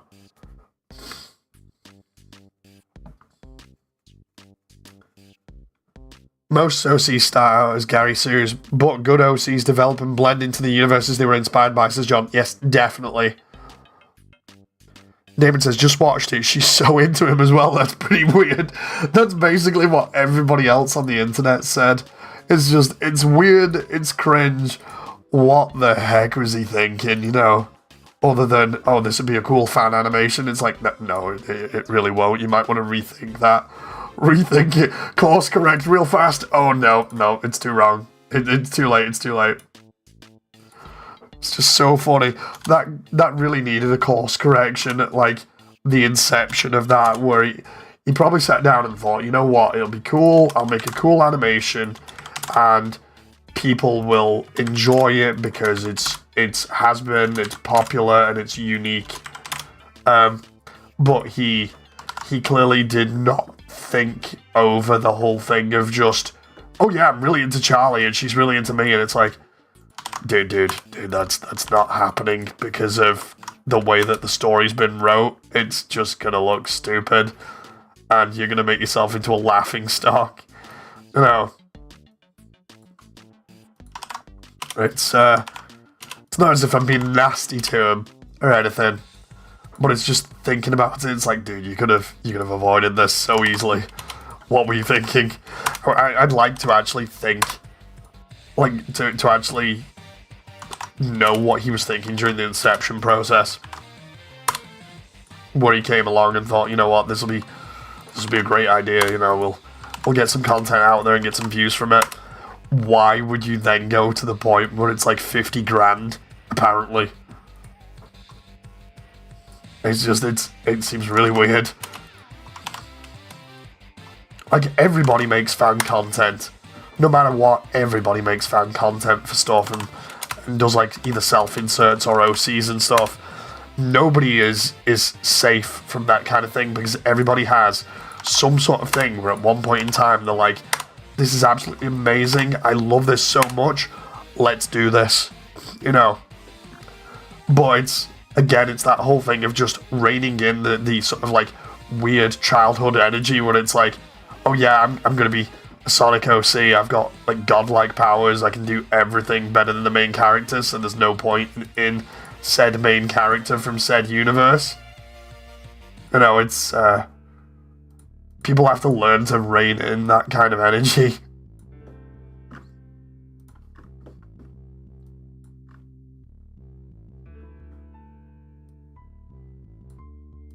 Well, let's do that there. These are the Employee of the Week pictures that are going to be on the side here. Let's see. Lucky says, I've had a story and characters going through my head for a few years, but I'm going to try and put it on paper to build it out more. My Sonic OC is Edge Strike, please don't steal. Damon says, yeah, I've done it with Battlestar, but then I understood not to be cringe. It's like, again, it's that whole thing of just learning, or rather, understanding when to hold back on the I'm God of the universe, kind of energy. Because everybody wants their own story or wants to be the main character in that.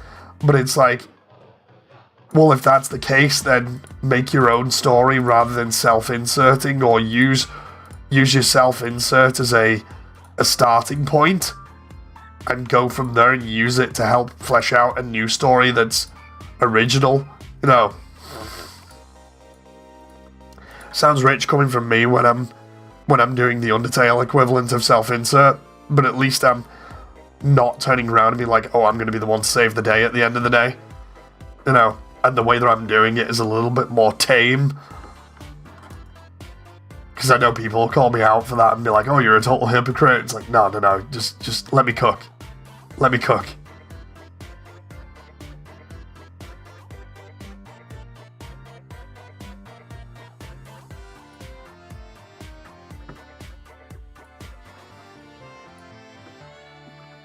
There we go.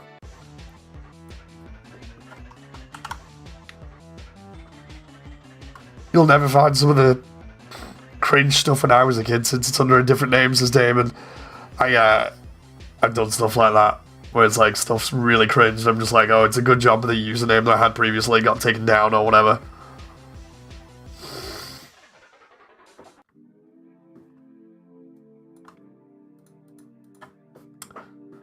That reminds me, can I, I'm just checking for like games on Steam that I can potentially look at.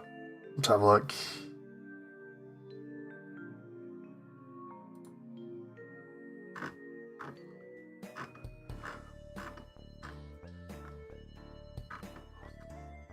Oh my god.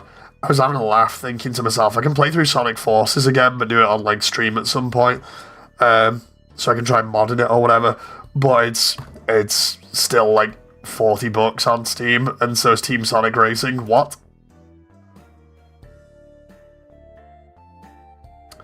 John says, I did the same thing with Metabots. I had an OC paired with a canon character. I've spent 10 years going from cringe Gary Sue to actually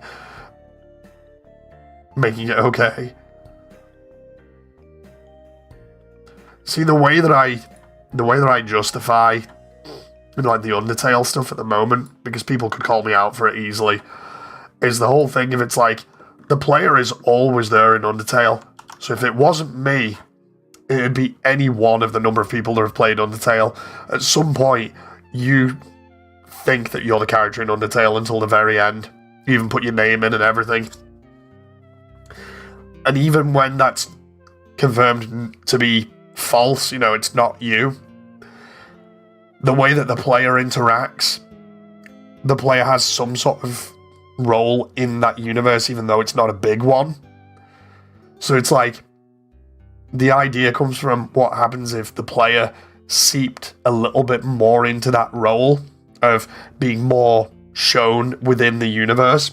Like, but not to the point where obviously they're the one that ends everything and is like the ultimate like end all of stuff. That's obviously not the way that Undertale works.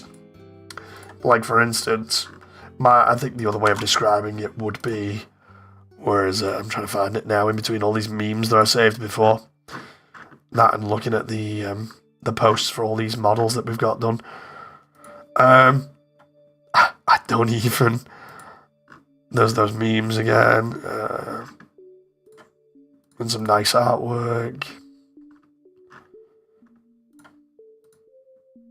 That reminds me, this is close to copyright stuff. Hang on. Yeah, 146. When we get to... Where is it?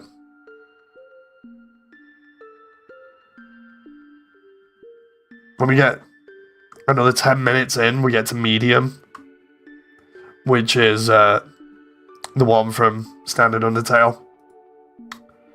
But yeah, like for instance, let's see. Trying to figure out a good example of this. that I can show on stream and kind of explain where I'm going with this, because otherwise it'll just make me try and sound like I'm justifying self-inserts.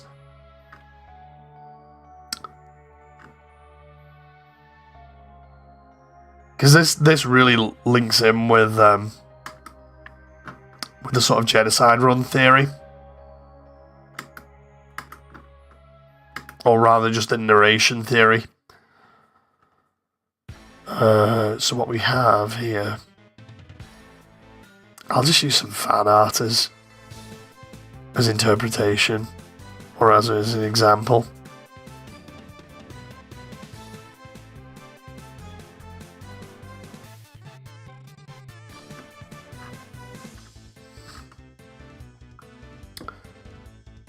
Okay, so let's do...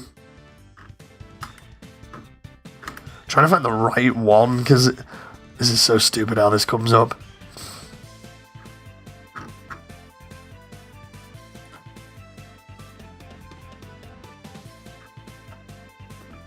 Let's try...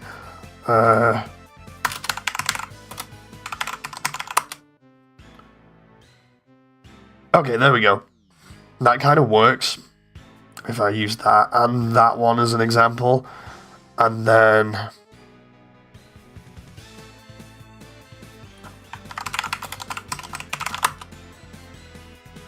I've got some other reference that will work.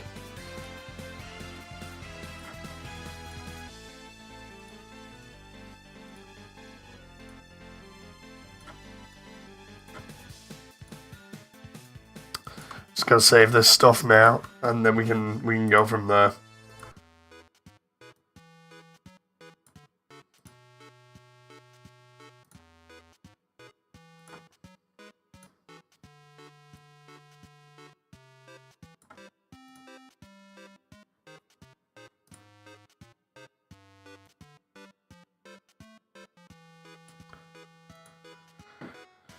Okay.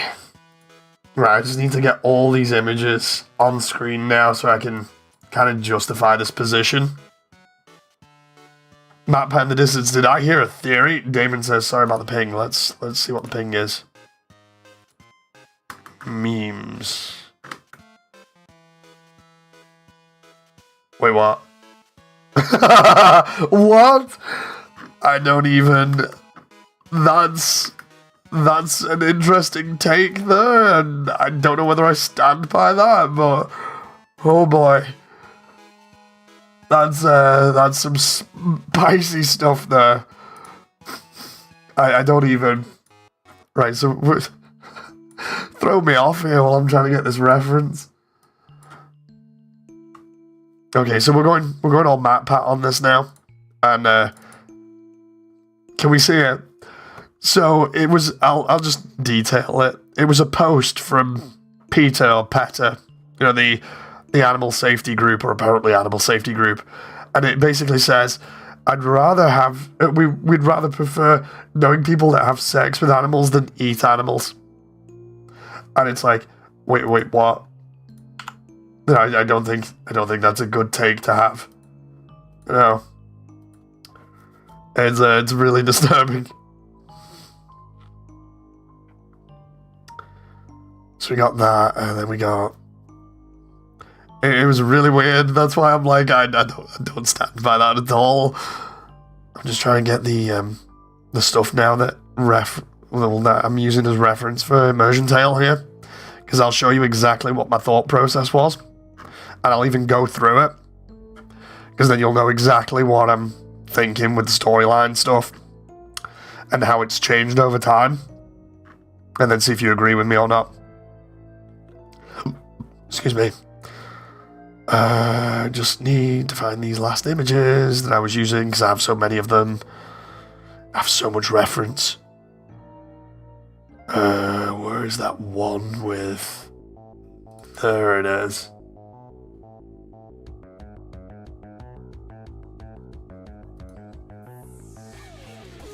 Okay, that's going to need to be one. That's fan stuff. And then there's other stuff here. Just making sure I get all of these images, because they're pretty self-explanatory.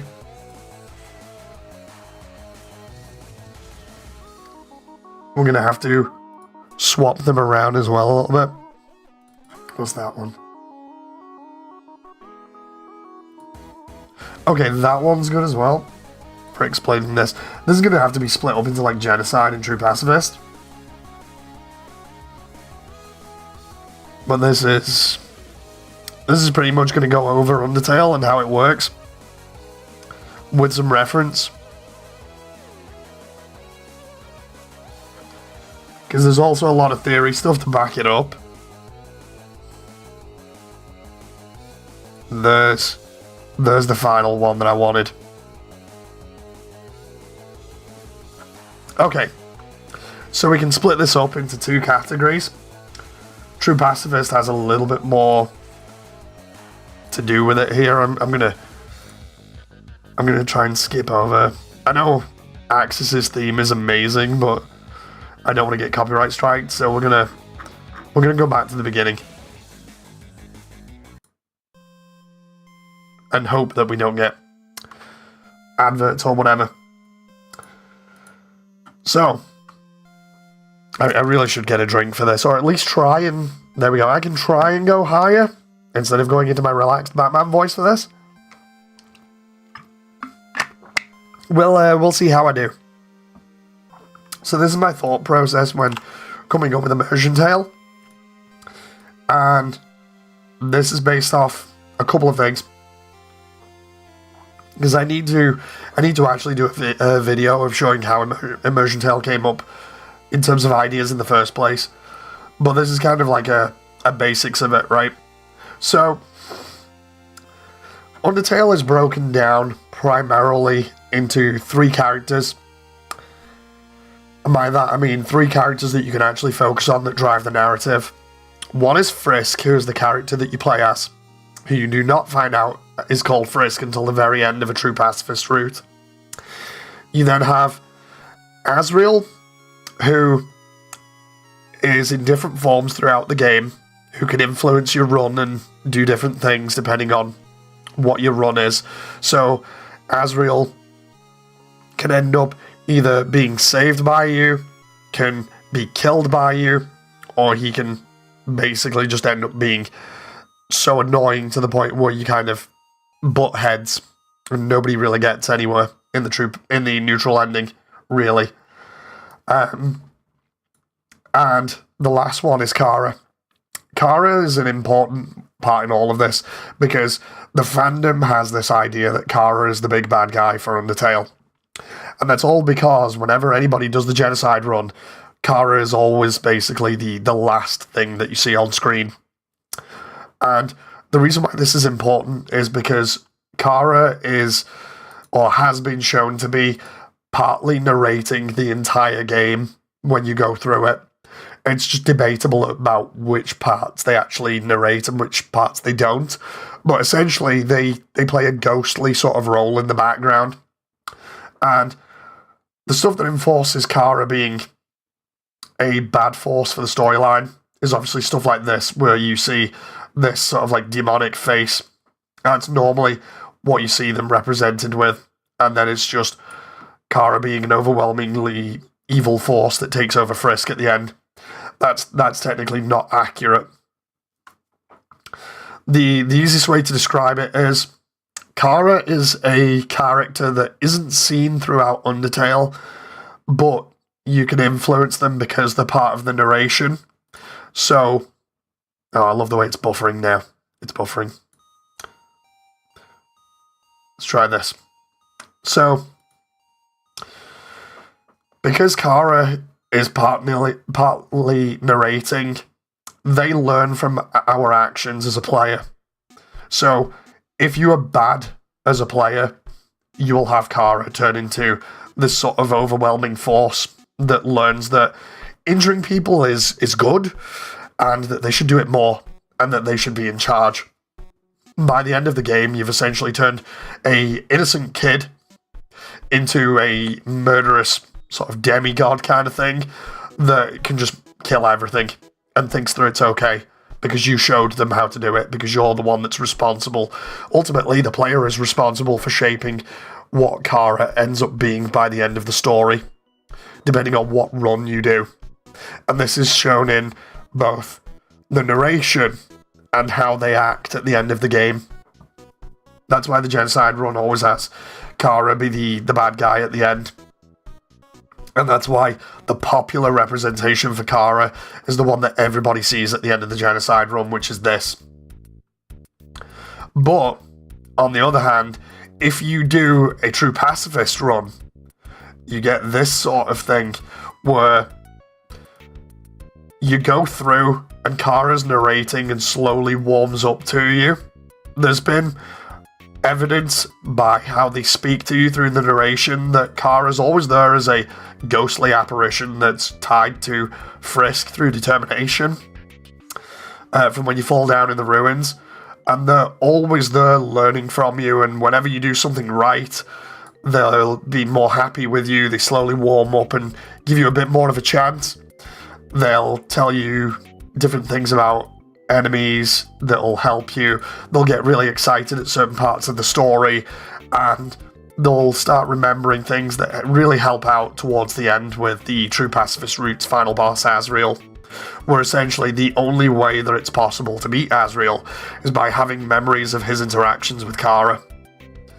And this is kind of what you work up to. Absolutely love this image, by the way. I really want this for part of the ending. But essentially, this is the memories being transferred that helps Frisk get the true pacifist ending, and also helps Asriel release all the monsters from the underground. And essentially, as a player, you're behind all of this, you influence all of this. Everything in the world is influenced by your actions. So technically, you're a third character in this story. You're just not really seen. You're this overwhelming force that's referenced to just a little bit by breaking the fourth wall by Flowey. But apart from that, this is more or less how the story plays out if you're looking at a true pacifist. And what I like to think for this, especially for Immersiontale, is that the player isn't just sort of there looming over and ordering the characters around, but there's some way emotionally attached to the narrative and what they're doing in such a way that they're actually not so much forcing their way into the story. They're not self-inserting, but it's more just they're imagining themselves in this situation. You know, so it's not truly a self-insert. It's more, like I've been saying plenty of times, Undertale's unique in the sense that when you get really into it, you get really into the story and the characters, the pixel art does not matter. You know, the pixel art doesn't matter anymore. Your brain fills it in for you. So you start seeing more details, you start feeling more for the characters, and you become really attached to it. So that when you get these emotional and impactful scenes, it impacts you as well as the characters. So you are tied to the game in some way, shape, or form as a third entity. So it's interesting kind of playing that whole role and trying to show that a little bit more and being like, okay, if the player influencing the true pacifist run results in this, and the player impacting the genocide run results in this, then an in-between where the player is actually so immersed in the game that they actually believe that they're there, even if only for small instances, or that they seep through into the game just a tiny bit. It's not like a full self-insert, but it's at least playing by the game's rules and acknowledging that yes, the player is there in some shape or form. You know, it's interesting because I feel like it's definitely the opposite of this, where the player is represented by the character being warped and having this red smiley face because they've learned that killing is good when it's not. It clearly isn't. You know, so that's where I'm coming from with the idea for Immersiontale, is just like, it works within the rules that the game establishes, and it doesn't go too far into saying, look, the character's the one that saves the day at the very end. No, it's still Frisk's story. There's just a little bit of bleed through there because of how much attachment you have by the end of the game to all these characters and what's going on, compared to the genocide run where you don't have any attachment. You know, and it's just like, oh, it's so easy to switch off and kill people. You know, that's just messed up. That's really messed up when you think about it.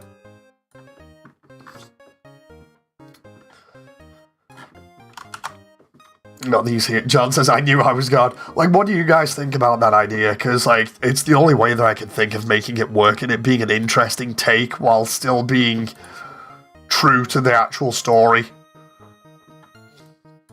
You know, like, because then it means that, in a sense, even though I'm only showing one character that's been affected by this, anyone could put themselves in that position and be like, yeah, this is totally legit. You know.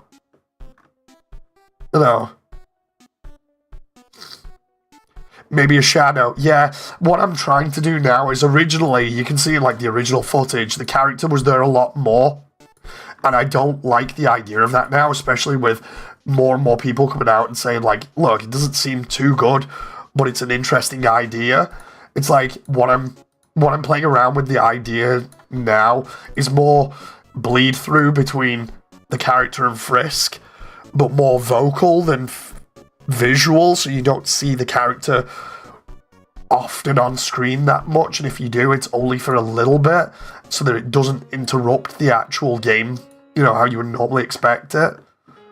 That way it doesn't ruin anything and people can still enjoy it without going, ew, what's this? Is this just Verbal Ace's stuff all over again, but cheaper? It's like, no, that wasn't my intention. It wasn't my intention. You know.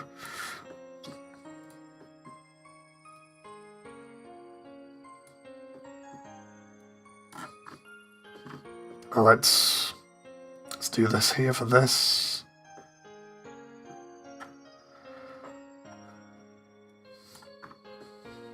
Like, I think the bleed through idea is probably the best way to do it, because otherwise then you get rid of the immersion part, which is this player essentially being, like, totally immersed to the point where they believe that they're, you know, I feel like I can get away with the odd bit of vocal bleed through with just small visual representations here and there that don't fully go too much into, like, self-insert territory.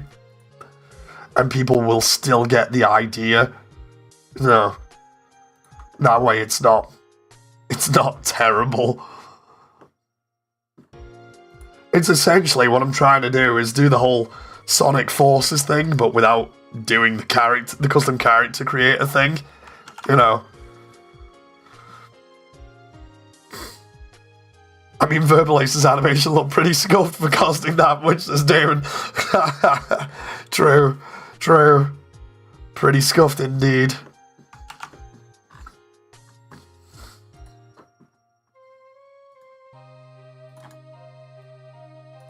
Again, it's just that whole thing of I really don't want the whole thing, like I was saying before, of just, oh, it's just a self-insert thing. It's like, nah, it isn't. When you explain it, it technically is within the rules of everything, you know. It's more so just like, it's not the same as, say, like, Underplayer. Underplayer is a fan AU. Let's see, Underplayer. I'll just... because it's similar, but not exactly the same. Hang on. I'll show you what I mean, because people won't be familiar with it in chat if you're not big on Undertale. So...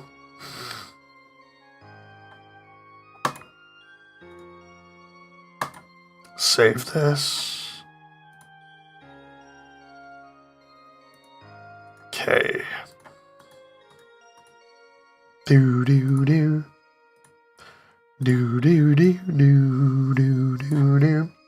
I love the way my voice has just changed repeatedly over and over and over again while I've been doing this stream. Sometimes I'll be like Batman, and then other times I'll just be me. And at the moment I'm very nasally, so it's pretty hard. There we go. So, we're going to introduce people to fanfiction now.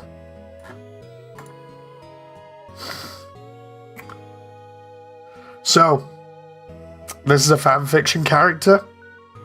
This is Underplayer. This is essentially what you could say is a self-insert.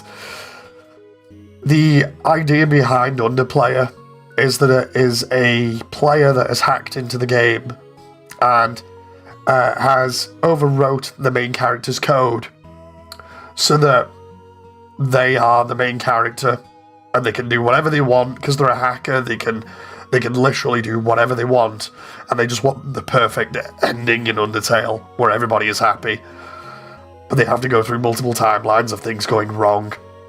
That's the basics of Underplayer.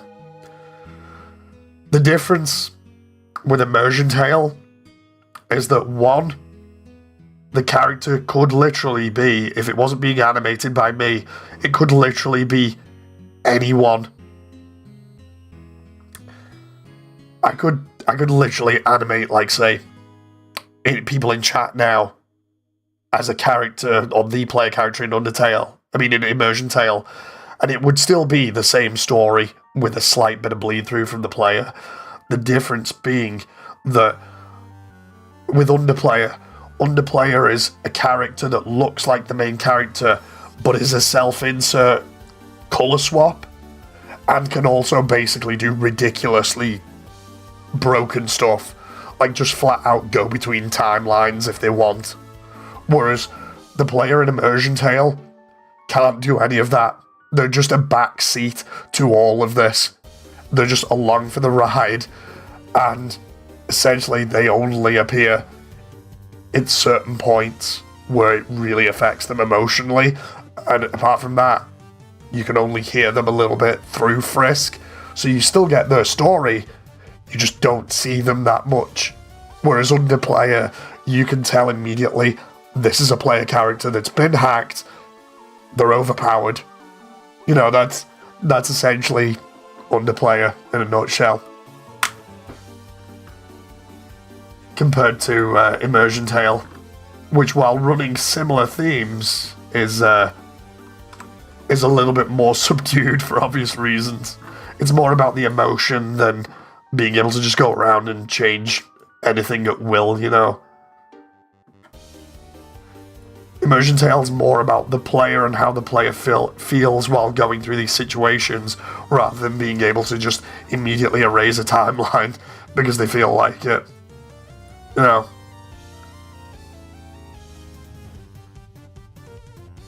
Immersiontale is your story, so it has your avatar. Kinda. I feel like it's more, again, it's that whole thing of just, it's still the same story that you would get from the true pacifist route, which means it's more Frisk's story, but the player is there for the ride and to experience the emotional impact of stuff, because the background that they come from is one in which they're not happy. So essentially it's that whole thing of like, it's the game impacting them in such a way that it really, really makes you see how emotionally different a person can be from like the start of the game to the end, based off what they've obviously been through. And I think the another way of summing it up would be watching fan content, and the one that I know of that does it the best, and that I still need to bring up every time. Oh, and Ty's released his new song. I'm going to have to look at that in a bit.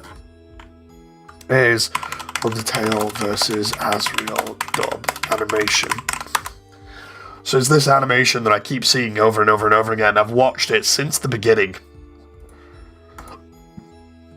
I'm just going to like play this in a moment, because this really did inspire everything. I played it once before, but we're going to go through this now. I'm gonna put it on live so people can see, because this is really the crux of it. It's this, and I'll describe it again as a little bit more as well, because there's another key thing to it. Undertale. There's like 2 key things which really make this route. Let's do that one. And then it's right here, man. It gets me every single time. Is it the 2D fight? No. Maybe post the link. Okay, so we got 2 videos here which made an emotional impact and really shaped Immersiontale. I'm just going to get them on a different window here so we can open it. I've shown them before, but it really gives you an idea of what I'm going for and why it's not that sort of like, oh, this character is so pivotal, they have to be in it, you know. I don't mind the player character only being in it for like a couple of seconds, but it's more the emotional feeling that is played out and the subtle storytelling that really is dived into is what makes it different from other AUs. And even self-inserts as well. So we'll do... Where is it? It is window capture. Window capture 10, and it's that one. Okay, so this is the first one. This always gets me in terms of feels. So if I go silent for a moment here, then it's probably because I'm crying. No joke, this one always gets me. So there's a bit of backstory behind this. And it's kind of heartwarming and sort of heartbreaking at the same time. So this is Watame playing Undertale from Hololive.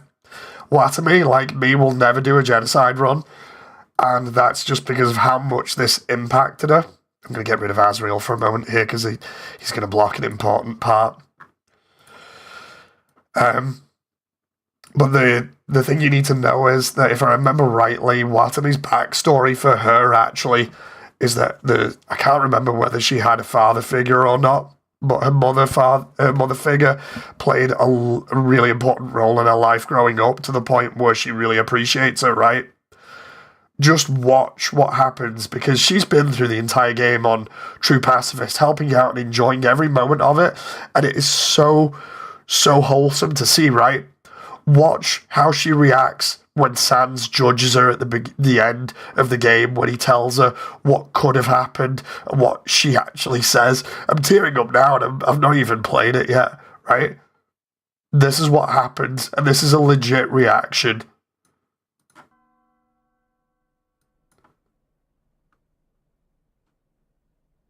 あれなんかこの影見たことある。ついにここまで来たな。お前の旅はもうすぐ終わる。この先へ進めばお前は王と相まみえる。王とお前は I'm crying here already この世界の運命 because I know what's coming. だがその前にまずは審判の時だ。お前がこれまでに取った行動の Here we go. 手に入れた EXP それらを元に判定が下される。 Can you turn the volume up? Yeah, I can, just a little bit. EXP というのは Is that 何の better? ことかわかるか？経験値。正式にはエクセキューターポイント。そうなの？ I hope that's alright. 他者に与えた痛みの量を数値で表したものだ。そういう意味だったの、経験値って。誰かを殺すと EXP がたまる。EXP が一定以上たまるとラブが上がる。そう、ラブの本当の意味も教えてやろう。正式にはレベルオブバイオレンス。 Here it comes. そうなの？暴力レベルのこと。ラブってそういう意味なの？これちょっと後で話そう、みんな。今見れねえから。他者を傷つける能力を数値で表したものだ。殺せば殺すほど感情を抑えるのが容易になる。感情を抑えるほど自分は心の痛みを感じなくなる。何のためらいもなく他者を傷つけることができるようになる。でもあんたは一度も Here's the part where she gets immersed in the game. トリエルに言われたからね。 I've been there. That kills me every time. だからってあんたの心が真っ白だっていうつもりはないけどさ。でもあんたの心はいつもあったかかった。自分はどんなに辛く苦しい思いをしても正しい行いを貫いた。あんたは絶対に誰かを傷つけようとはしなかった。バトルから逃げる時でさえいつも笑顔だった。あんたはラブを手に入れずラブを手に入れたんだ。わかるかい？わかんないかな？さてと、あんたはいよいよこの旅で最大の試練を迎える。ここであんたが取る行動が世界の運命を決めるんだ。あんたが戦うことを拒めばアズゴアに魂を取られて人間たちは滅びる。アズゴアを殺して地上に帰ればオイラたちモンスターは地底の世界に閉じ込められたままだ。さあどうする？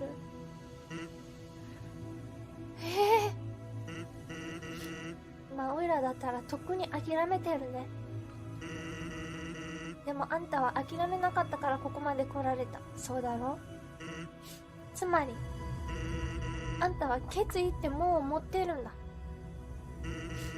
そいつを捨てない限り、自分の心に正直に行動し続ける限り、あんたには正しい判断ができる。 The thing is, you can hear her crying all the way through this. It's pretty nuts. 応援してる。頑張ってこいよ。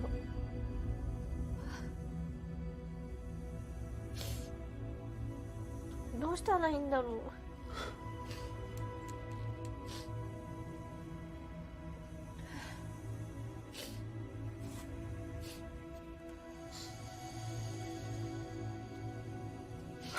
Yeah, so I'm a mess here at the moment, I'm not gonna lie.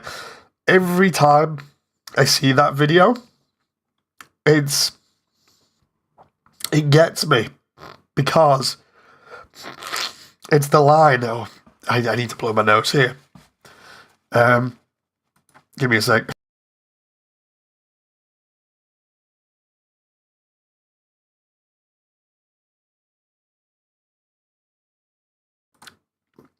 It's the line where she says, where San says you didn't hurt anybody, and she turns around and goes, yeah, because Mom told me not to. Dude, I'm losing it again here, even just saying it. The reason why is because Watami got so immersed in it that she acted as though Toriel was her mother figure throughout everything and stuck very vigilantly to not hurting anybody because she was told not to by a figure of authority. And then she gets told, you know, like basically at the end, yeah, this is what these really meant. This is what could have happened. This would have been what would have happened if you'd have chose to hurt people. But yeah, just being told, you know, I was told not to, so I didn't. It's so sweet and innocent, but it shows that she's so far into the game that she's attached to the characters so much that when told, like, look, don't go and hurt anybody, and then later on saying, look, these will be the consequences if you've hurt somebody, and she immediately just blurts out, Toriel told me not to. Dude, you can't help but not cry about that, because you can tell she really, really is invested. It's crazy. It's like, I've said multiple times on stream, you can get so invested and immersed in this game depending on what your backstory is personally. There are plenty of instances where even you can go into like different videos and you can go into like the music and you will see people being like, dude, I was in a really bad place, and then I played Undertale, and I'm so much better for it. And God, this soundtrack is an absolute banger, you know. And you get, I've got a file of them that I keep copying and trying to get for building up this video, which I'm gonna have, which will be like how Immersiontale was influenced and what the main influences are behind it. But it's stuff like that with Watame where it's like, sure, she might be playing Frisk on screen, but you can't tell me that she isn't immersed and doesn't feel like she's there in the game with how she's reacted to that. You can't sit there and tell me she is not feeling that, because she doesn't feel like she's there. She feels like she is there, and how she's reacted as a result of her actions and how much she feels like she's connected to that world. You know, it's nuts. And a load of other people have had the same experience. You know, it's like the next one is this one. This one is another one that's very, very personal as well, and hopefully this one will be vocal enough or loud enough. This one's from Kylie versus Asriel at the end, and the breakdown for this is that, and I can see it in the comments as well when we scroll down, but again, it's that whole thing that I was saying where Immersiontale is the story of a player who was in a really bad place, and the game essentially gives them what could be considered a full reset personality-wise, or at least thinking-wise, as to what they've been doing up until that point. Excuse me, you can hear me blowing my nose on stream here. I really should have muted. But anyway, this is pretty close as well. But Kylie's video, you can see it in the comments if you go down. I'll link these in a bit. But she went through a lot of depression and stuff. And over the course of playing Undertale, she got really attached to it and started doing like fan stuff and everything. But it's the same kind of sort of expression of getting really into something to the point where you break the boundary between the game and yourself, and it doesn't matter that it might feel like a bit of a self-insert for certain points. You just feel like you're there. But I'll show you anyway, and you can see, because apparently this changed them quite a lot. And this is one that I absolutely adore. When I fell under the mountain, I was already in a dark place. I was lost. I was sad, afraid, alone. I was just like you, Asriel. I think that's why I was so desperate to help you. I thought that if I could change your fate, maybe I could change mine too. But I failed. Again and again, I failed you. No matter how many times I came back, no matter how many times I reset, I couldn't save you. All that time I thought, eventually something's got to change. Something's got to give. If I was helpless to alter your future, then what hope did I have? But as I repeated these events over and over, slowly, bit by bit, something did change. The more I cared for others, the more I fought to overcome my own fears and flaws, something started happening to me.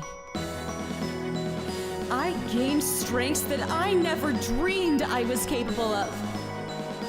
Bravery, justice, kindness, patience, integrity, perseverance.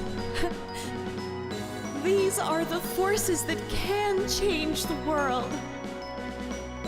And all my determination gave me the chance to grow. I didn't need to help you to help myself. I became strong on my own through making mistakes and taking risks, by showing mercy, by sharing love. I'm not scared anymore. I'm not alone anymore. And I haven't given up on you. Face me, Azrael! No more do-overs! No more resets! This time, we end it, once and for all! For the sake of everyone's hopes and dreams! It's time to face tomorrow! Whatever it brings!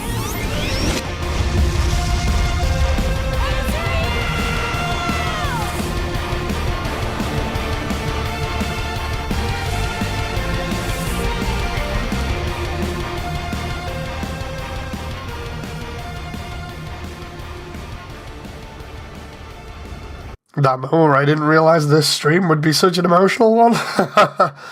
Oh, let's go back to stuff now.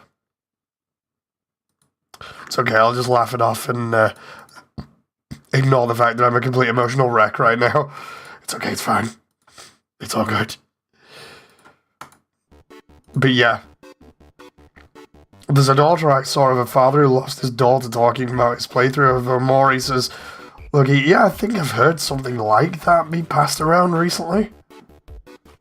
Their favourite game was like Omori or something, so he wanted to play it to see what the deal was. She snagged, says David. Want me to DM you? Yeah, please, that would be nice. But that's the kind of thing that I'm going for in terms of, like, you can see how people were affected by this.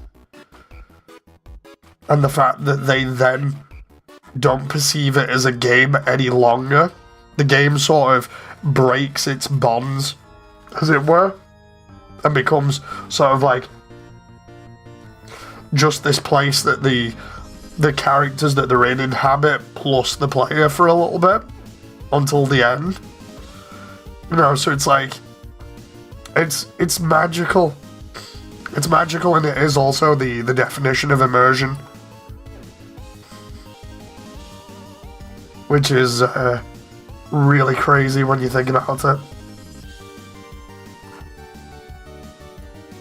Just trying to get this MTT sign set up here.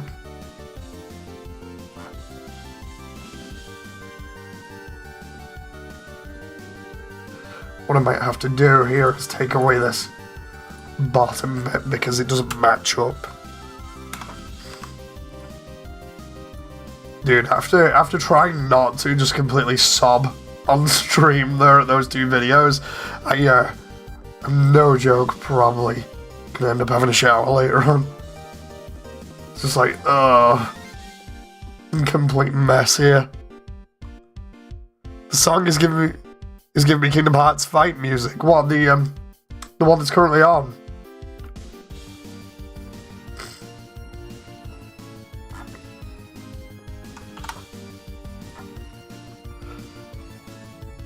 Hoi, I'm Demi. Hello, hello. How are we doing? The one that's on at the moment is Undertale Yellow's fight with Dalv, I believe. And I'm getting messaged here. That's Lucky's one. Thanks for that, Lucky.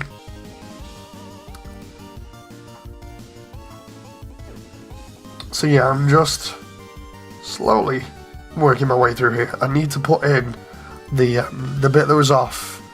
There we go. I need to put in the sign for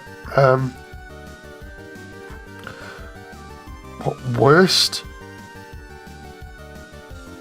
I don't know what that is. I think it's like worst employee of the month or something else. It's next to Burger Pants. Just give me a moment. Can't quite see on one of the screens that I've got here.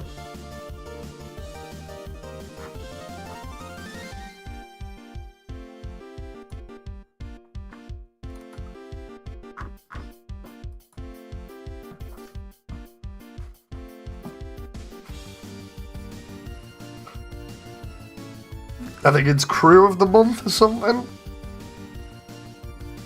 Because it doesn't say employee of the month.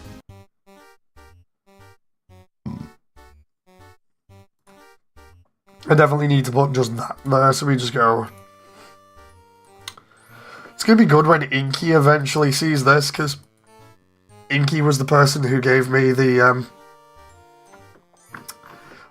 model for Burger Pants.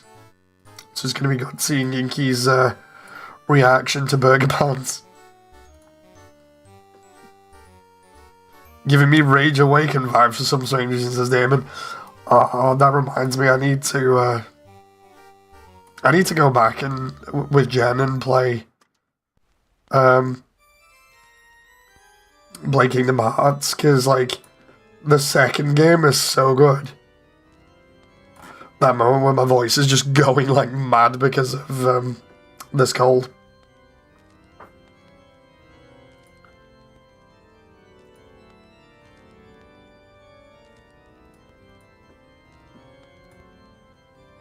I'm missing something here, hang on. I'm just double checking here. Where's...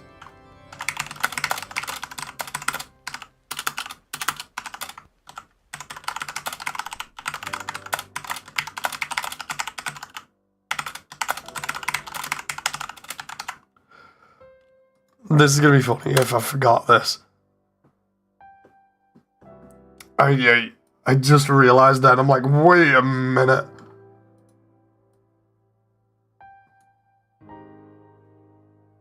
I'm just double checking here. Why is serial murder breaking the fourth wall? Hello! So if you knew, then yeah, I'm basically making Undertale into a 3D animated movie. I'm at the process of just about getting everything done, and then I'll be animating. So it's fun, actually, being able to speak to people, you know, and enjoy the process at the same time. I'm just sorry my voice isn't good at the moment because I've had a cold for the past week and my throat, as a result, has been butchered. So I'm still recovering. I'm not going to give away my current location apart from I'm in England.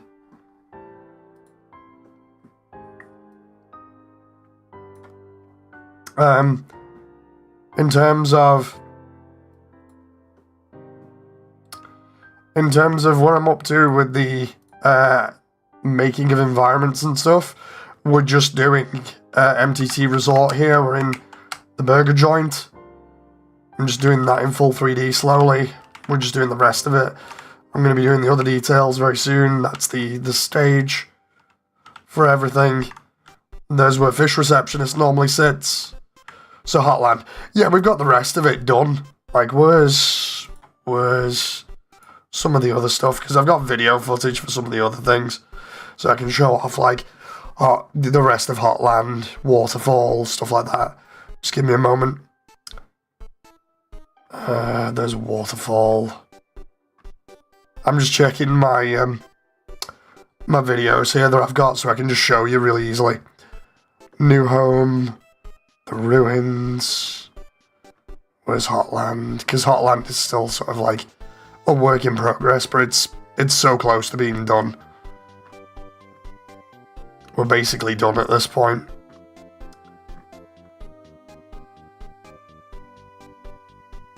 There we go, we'll get all these videos queued up.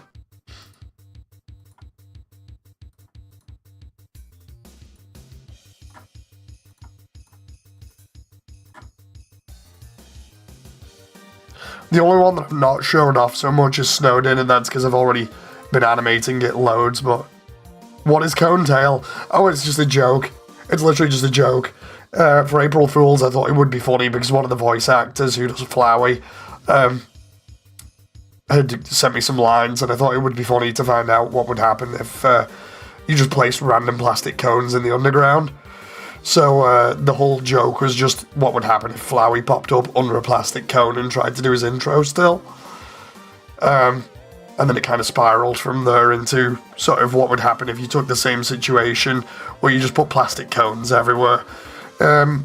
it was mainly because there was a VR community that I'm part of that does Undertale stuff in VR, and at the end of their showcase, they had VLC player playing, and it just immediately showed the cone for VLC player on screen for like ages, and everybody just started messing around and saying like the cone's gonna take over the stream. So we then just joked about it and started saying like the cone's its own separate entity. So then I decided to use that as a way of doing an April Fool. Cone's Tail is a joke, but Fool's Tale is an actual fan game now. Yeah. Cone Tail is just a silly little joke animation using some of the assets from Immersiontale, which is the animation that I'm working on. The true cone route.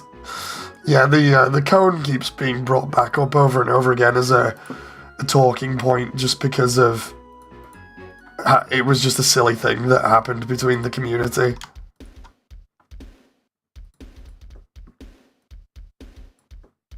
There's a cone avatar in VR now as a result, which is pretty funny. Where you can just walk around as a cone. But here I'll show off the other stuff at the moment. Now just let me get it. Apart from, like I said, Snowdin's been done, but I just don't have any videos of it on hand at the moment, primarily because I want to go back and do just a tiny bit of it better. Let's see. Okay, this is in order. So if I just throw this up now.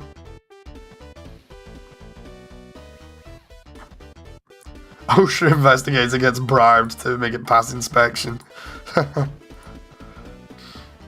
Okay, here we go, right?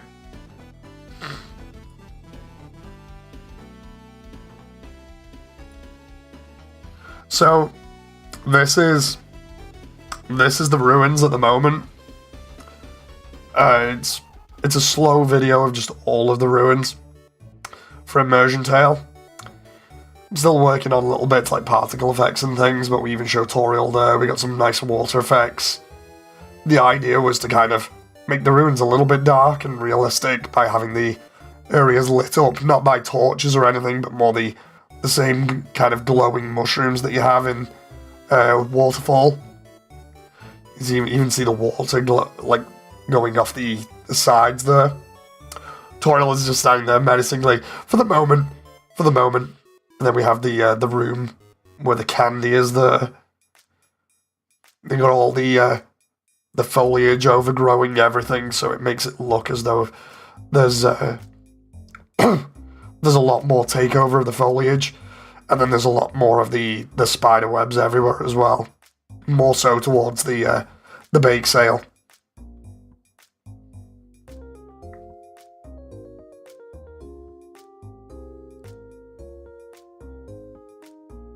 And then we've got Toriel's house, which is contrasted by being a lot brighter on the inside. I need to do a couple of smaller details in Toriel's house now, but watch memes pop in and see the trailer being played. It's not the trailer memes. I swear it's not the trailer. We played the trailer on the old trailer anyway, on the stream like a million times. But yeah, Toriel's place looks really nice. I really enjoyed doing all the details for this, and I can't wait for just the final ones to be done. I've even snuck in some references to other things there, like X-Tail and stuff. I've been suffering from withdrawals, and this helps, is lucky.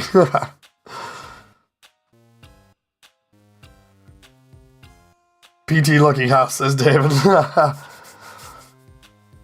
I mean, I tried making it look as good as I could. I just hope it's alright. Like, when we animate it, this is going to be fun. I've got most of this blocked out already animation-wise, but it's going to be fun to actually go in and do the detailed animation bits. Having the basement be pretty dark is obviously foreboding, but then when we get to the snowed-in exit, that's when we get the interesting and dramatic lights.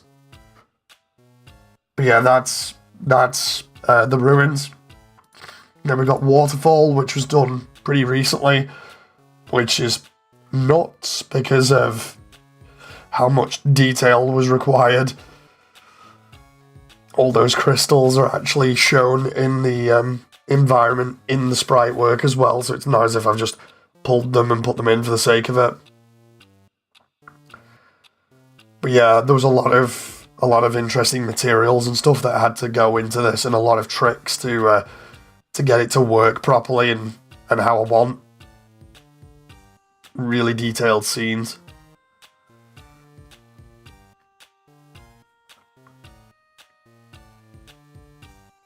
It's going to be fun, honestly, to get all this animated and then to show Frisk walking through it.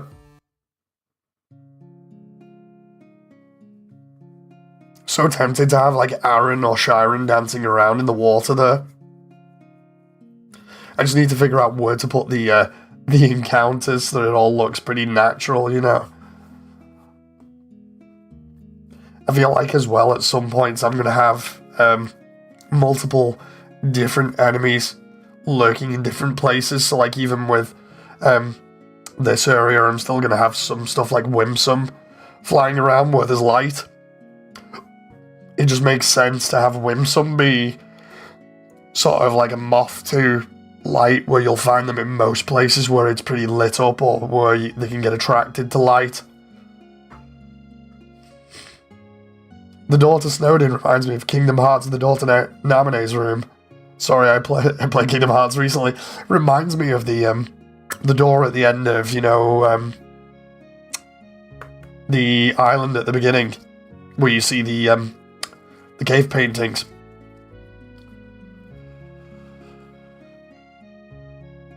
What about Wash was bobbing in and out of the water because he has a little dome? That would actually be a good idea. Just have them bobbing up and down and just chilling out. By the way, hello, Kazarex. I don't think I've seen you in chat before, so welcome.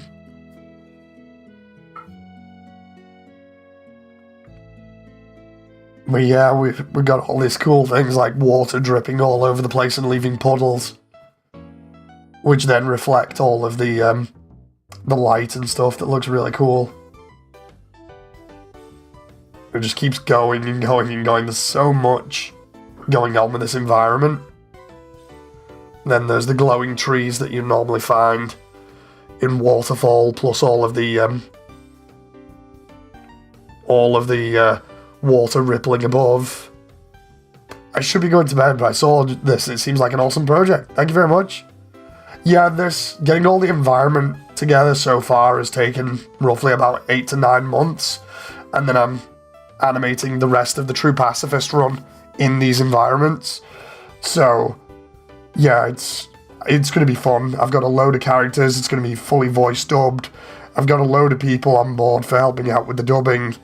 I've even had help casting with Reftrosity, so that's been fun. There's a couple of other big names from YouTube on here. Sorry about my voice at the moment. I've had a cold like the past week, so my throat's still a bit butchered. But yeah, got a lot of help with this so far, and it's been really fun. I can't wait. I want to get it done before the 10th anniversary.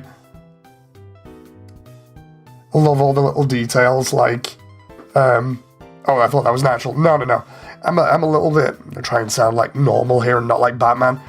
Hello? No, it isn't working. I've got a little bit of a growl in my voice at the moment. Sounds like I've smoked about 20 packs of cigarettes. Not natural. But yeah, it's crazy. But yeah, we got some cool effects here, like the water lilies, or water pads bouncing up and down on the water as it goes around. There's the dog shrine there, or rather the ball that the dog absorbs. There's the statue, of which I changed a little bit to look like Kara being held by Azrael, but then the face has been destroyed, so you can't really tell until later on.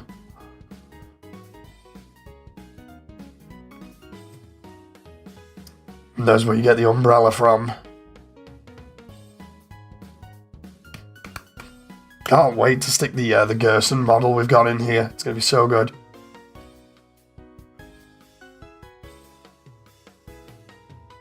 Oh, I'm not going to do the genocide run animated. It's already taken like a good year or so to do this, and I don't think I can do the genocide run. It's not exactly my favourite run, let's put it that way.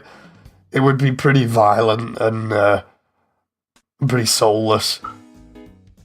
It's like I'm not gonna completely dismiss it, but I definitely prefer the True Pacifist.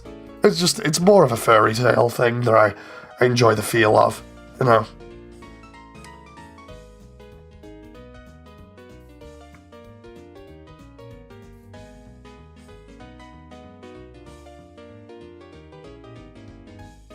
I will admit, though, it would be cool as a concept. It's just the whole thing of it's like, maybe not this time. How will you avoid people doing the genocide? It's not a fan game, it's a 3D animation, so I'm in control of everything. Essentially, I'm making like a giant 3D animated film of everything. So, because I'm in that much control, I can dictate whether I want to do a genocide run or a pacifist. Not gonna lie, I thought you were making a game. No, a lot of people think that. Just look at Asriel on screen for the moment in the center, just near the footage, and see what he says.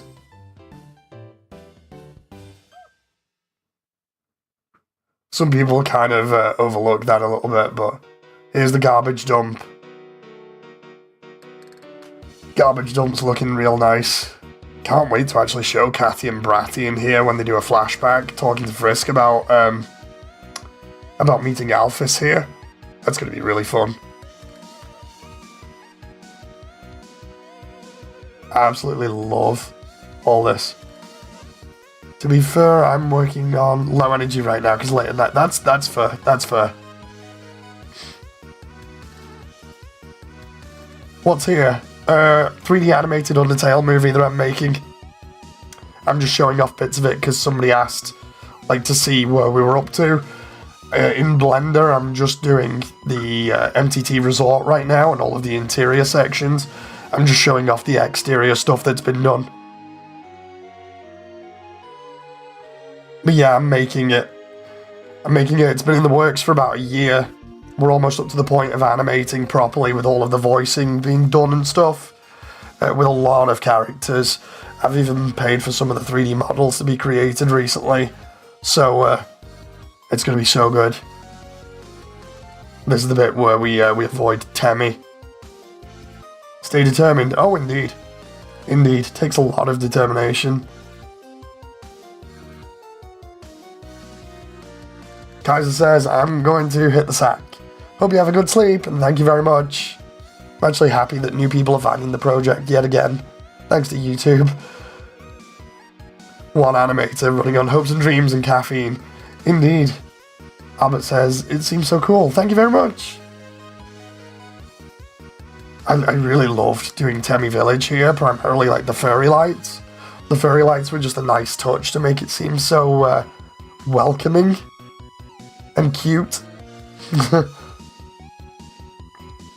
And then we've got the last room before Undyne.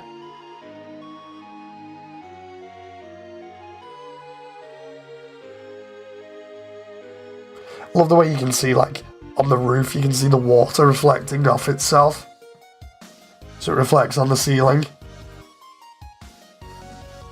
And then here we got Hotland in the background, and we've got where Undyne will be stood. Normally in game, this is totally different, but I wanted to rethink it so it was a little bit easier for me. That's the area where Undyne lands. Got to put maybe a little bit more geometry there to make it so Frisk's got some cover. And then we've got the run towards Hotland here being shown off. We've got the giant sign where Papyrus calls you as you run past here. And then we can see the lab over here.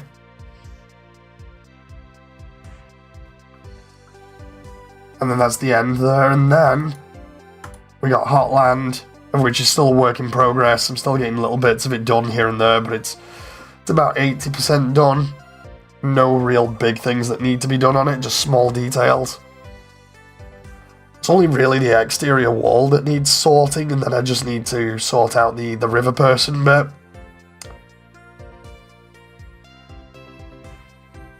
I like the big sign for Heartland, says Albert. Thank you very much. So, there's all the moving lava and everything's going to be cool, and then I'm going to put the fire effects in, and that's going to be really awesome. You can see the lava kind of moving up and down a little bit. And then we got all the detailing, like the elevators and stuff. It'll look really cool. You can just about see the air conditioning units on top of the lab. And then we've got all the different floors here that we can see from up above onto the ones down below. And there's all the steam vents. And then here's the resort, the exterior of it at least.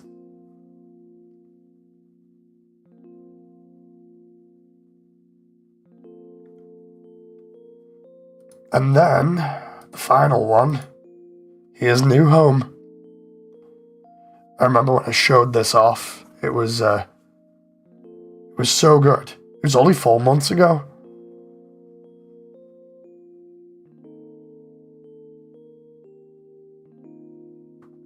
Yeah, New Home is still one of my favorite areas just because of how big it is and just how detailed it is.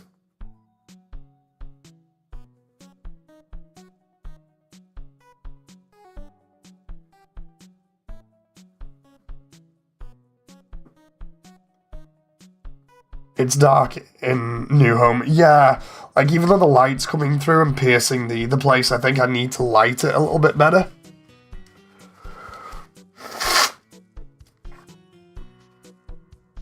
I definitely think I need to light it just a little bit better. Because it needs to be a little bit brighter, but a lot of the areas are dark because I've tried getting the lighting just right so it seems realistic. But I'll admit, there are areas where it looks a little bit too dark and I'm just like, The castle I actually really liked because of the way that it's set out. And then we've got an explanation as to why the Judgment Hall is the side there, which is the connecting bridge has been broken. So instead of repair it, they've just decided to basically build it onto the side of the cave there. Then we got the Judgment Hall. Judgment Hall in all of its glory. And this was the old version, as it states at the top, and then the newer version looks so much better. Because you can actually see through the windows to the outside.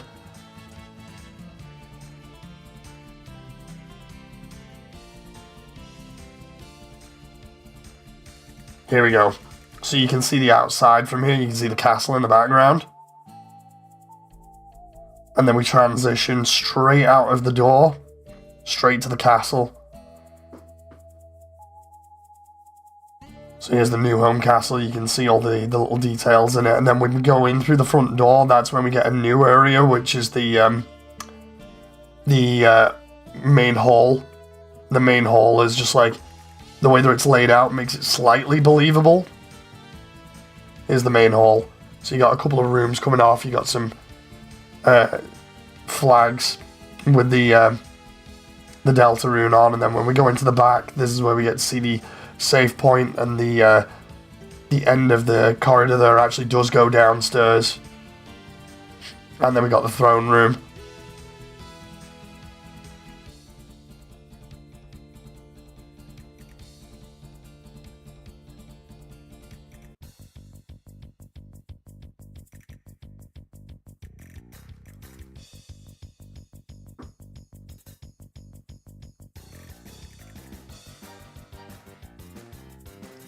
And then this is the barrier here.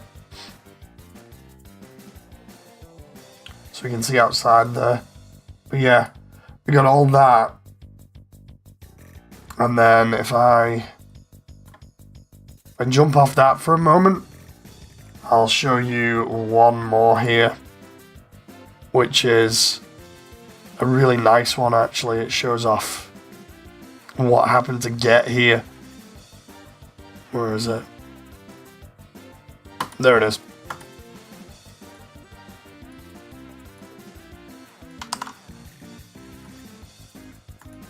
So what I'll do is, I really like this one, so I'm gonna just paste that there. And then, bam, right? This is a really nice one, so I had to turn it off, the sound off slightly. Here we go.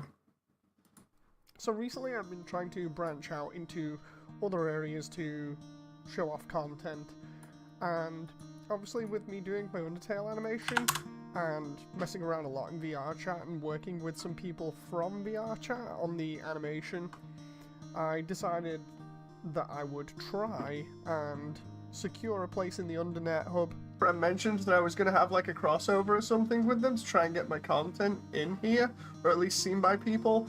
And yeah, it happened. So at the moment, with the new update to the Undernet hub, what we do have is the Immersiontale posters in here.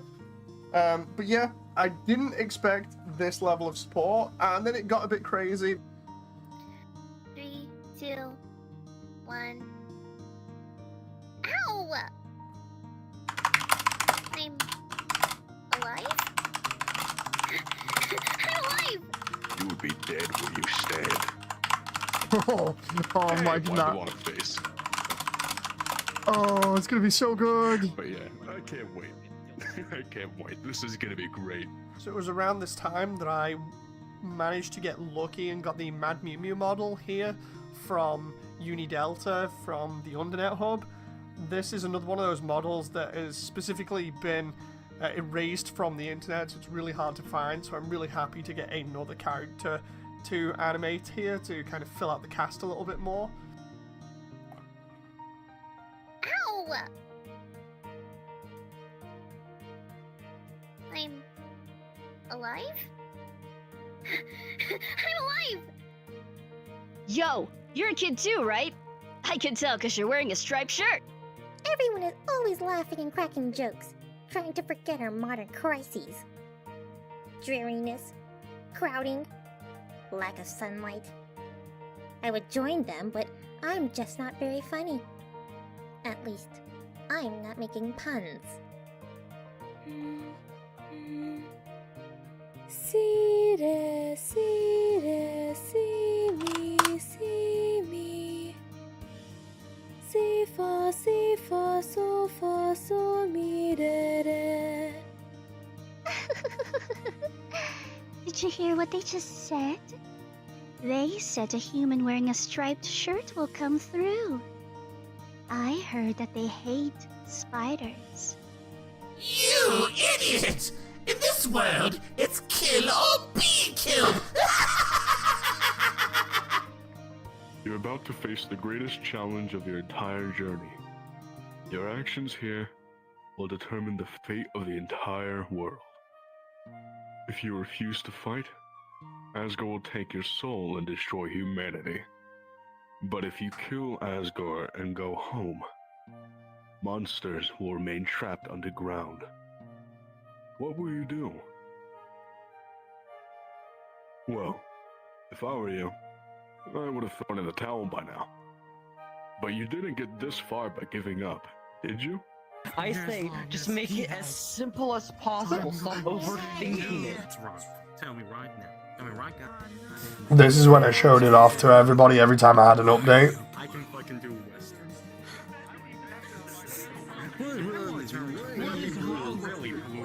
You feel there's too much work.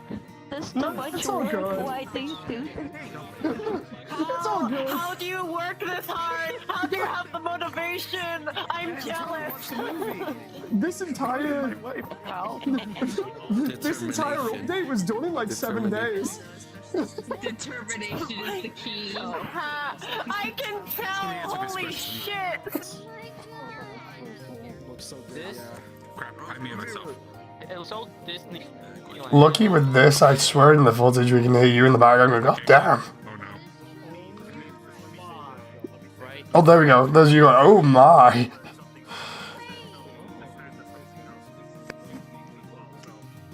Man.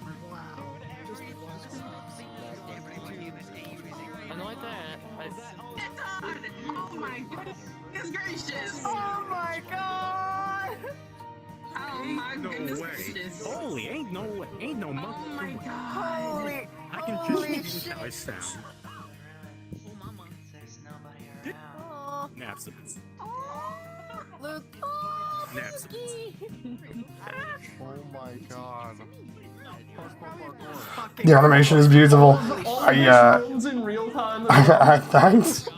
You know, I try my best. Holy shit! This is fucking amazing! Moody, you did such an amazing job. I love It's it. not over. Shut up and take my money. I'd pay to watch this. This video by far is my favorite personally because it not only shows the growth of the project, it shows everybody else's support and the reaction to stuff that's been done, and it shows that what I've been doing has been worth it because it's making people happy, you know.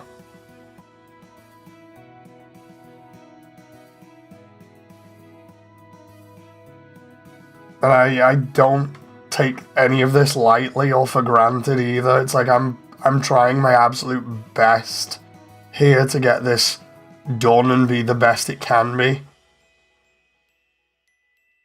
It's definitely, I think it's more of a showcase of just the community coming together to do something that's absolutely fantastic behind one guy that is just so determined to get this done, you know. It's nice. It really is nice. It's got a nice sentiment to it, and it's got heart, you know, which is why it's also nice putting it with that song in the background because it works, you know. And then in here we've got obviously me working on MTT Resort, to which I still need to get I think it's the burger bit here and put that on the bottom. Oh.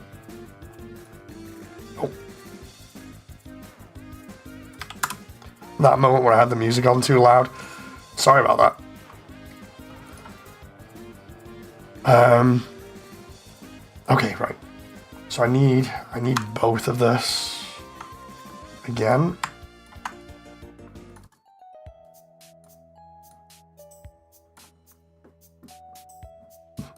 Based off the tarot cards, I'm gonna need to change this ever so slightly.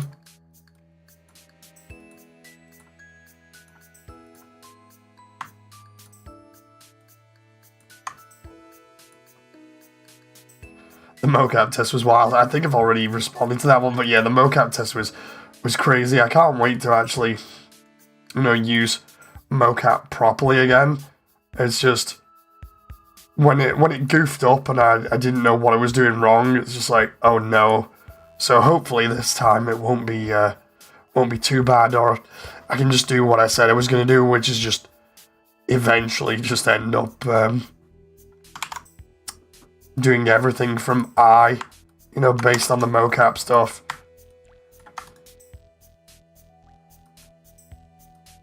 Because if I have to do that, I will.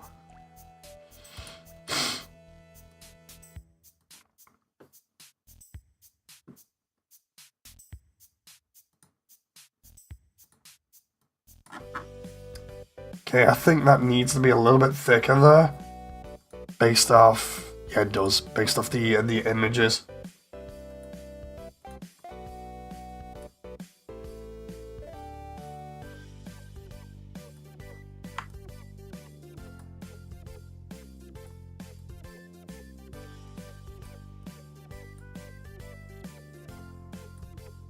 Oh. And now back to the work. I think that'll do, unless I... Oh. Okay, so I do that. Honestly can't wait till I can, like, do a proper, like, full trailer of everywhere for this when everything is set up, because it's going to be so good. Like, because I know I've not animated in a while, so it's going to make me a little bit rusty. But at the same time, it's going to be fun giving all these other new characters life. Because it's almost like the way that I've approached it is to make sure that each character has enough screen time.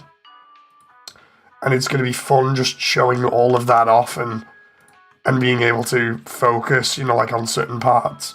So like, for instance, when we get to boss battles, it's all about the two characters that are on screen at the time and nobody else. So it's not as if I have to worry about like a million characters being animated in the background. Albert says, I wish you luck. Have a good time. Thank you very much, Albert. Thanks for stopping by.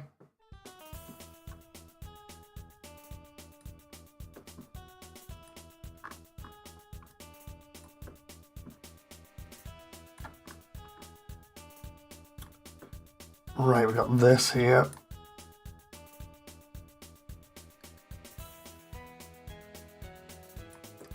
The way that this works is that seemingly, based off the tarot cards, there's a bunch of little MTT signs that appear on the front here.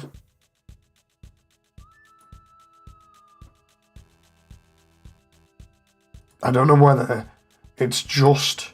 Oh crap, that moment where I minused Blender for a moment there. I don't know whether it's all the way along or not, or just that one bit. I'd like to think that it was all the way along, so we'll just do that. I know they make VR shirts and such for VR that allow someone to feel a spot get touched, but do they do anything to get closer to mocap without breaking the bank? The only other thing that I could do would be to get, where is it? I've noticed it recently, would be to get different trackers that are more accurate, because I was researching that recently, and it's stuff that has no latency, hang on, or hardly any. It's, oh, what was it? It's one of the main, I think it's Vive trackers. It was one of the main headset ones. Ah, there we go. So the new Vive trackers that are wireless would be the best way to go for tracking. They do stand alone without the need for the base stations and everything, and by far they're the most accurate, but I'd be spending like 500 on them if I did that, because they essentially forego the need for base stations because they have little cameras in them, and they're by far the best for when it comes to doing mocap. Or I could just use the basic movement that I've got at the moment and fine-tune it in Blender, or, you know, reanimate it. Either way it'll work. It's more a case of, do I just decide I'm going to go in on the Vive trackers, even though I've already got the Haratora trackers, or do I simply trade the Haratora trackers? You know, yeah, the real mocap suits go for like $2,000.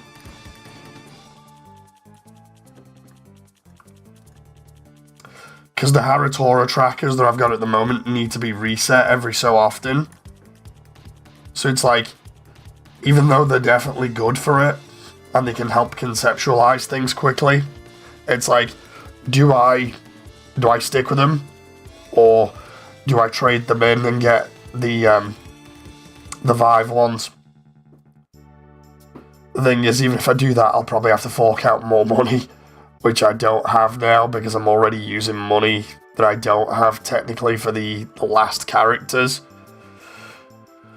Because that's assuming that I could sell the Haratora for roughly around the same price as when I got him, which is about 300. And then have like another 200 for the Vive trackers.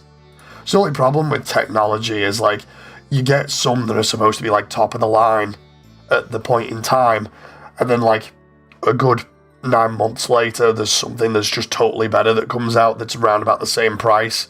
It's like, are you kidding me? You know? Because if I'd have known, I just would have waited and got the Vive ones. You know, but of course, that wasn't a thing at the time, so I just got the best that was available.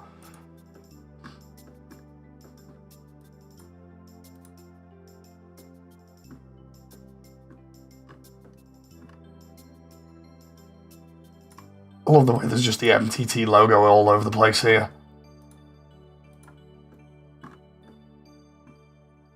And then I'm going to need some stuff like a cash register and some stuff. And then we need like a fridge in the back. Just some stuff that we can see through the side here. And then I'll have like a small seating area over here or something. And that'll make that work. And then for the sake of it, what we'll do is we'll have... where is it? If I do another door here, like another door frame, I can shove that in the back and have that play the part that I said I was going to have, which is the role of explaining how Burger Pants gets to the back of the resort.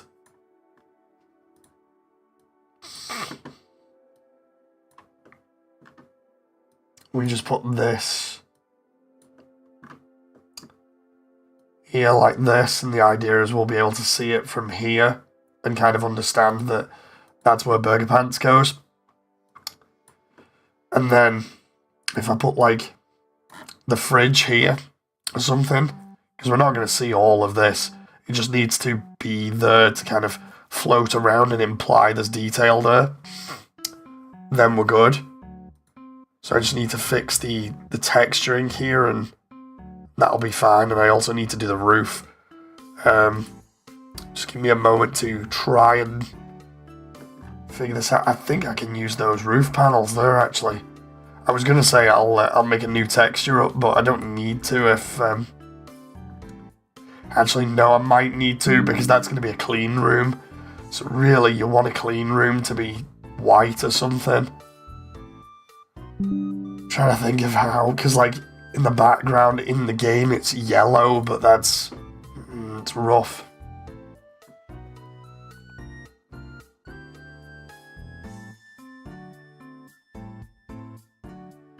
Give me a sec just to look at reference.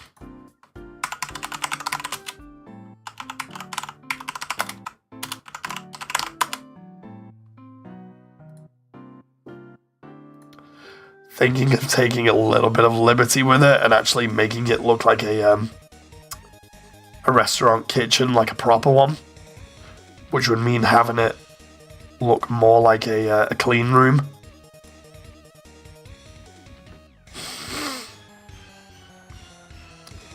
Which means that would have to be white.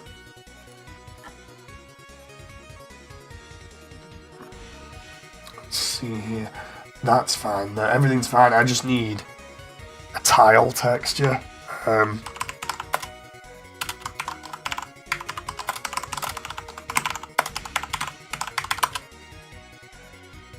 Because then I can have a tiled wall in the back. That would make sense. Let's just double check with what we actually see in game. We don't see too much of it.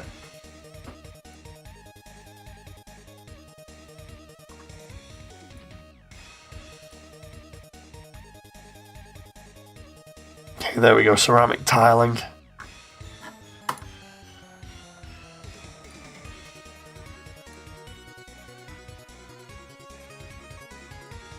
I'll get that, and I'll change the color of the roof. To the roof? Oh, okay, the roof in here is pretty plain, so I might just be able to get away with a simple ceiling there. But yeah, I think I'm definitely going to go for the more realistic aspect of stuff when it comes to the back room. Oh, yeah, anyway, I'm going to do the rest of this off stream, so I shall see you guys on the next one. It's been very nice meeting a lot of you that are new to the channel. I hope you've enjoyed, and thank you very much for your time, and I'll see you on the next one. Until then, bye.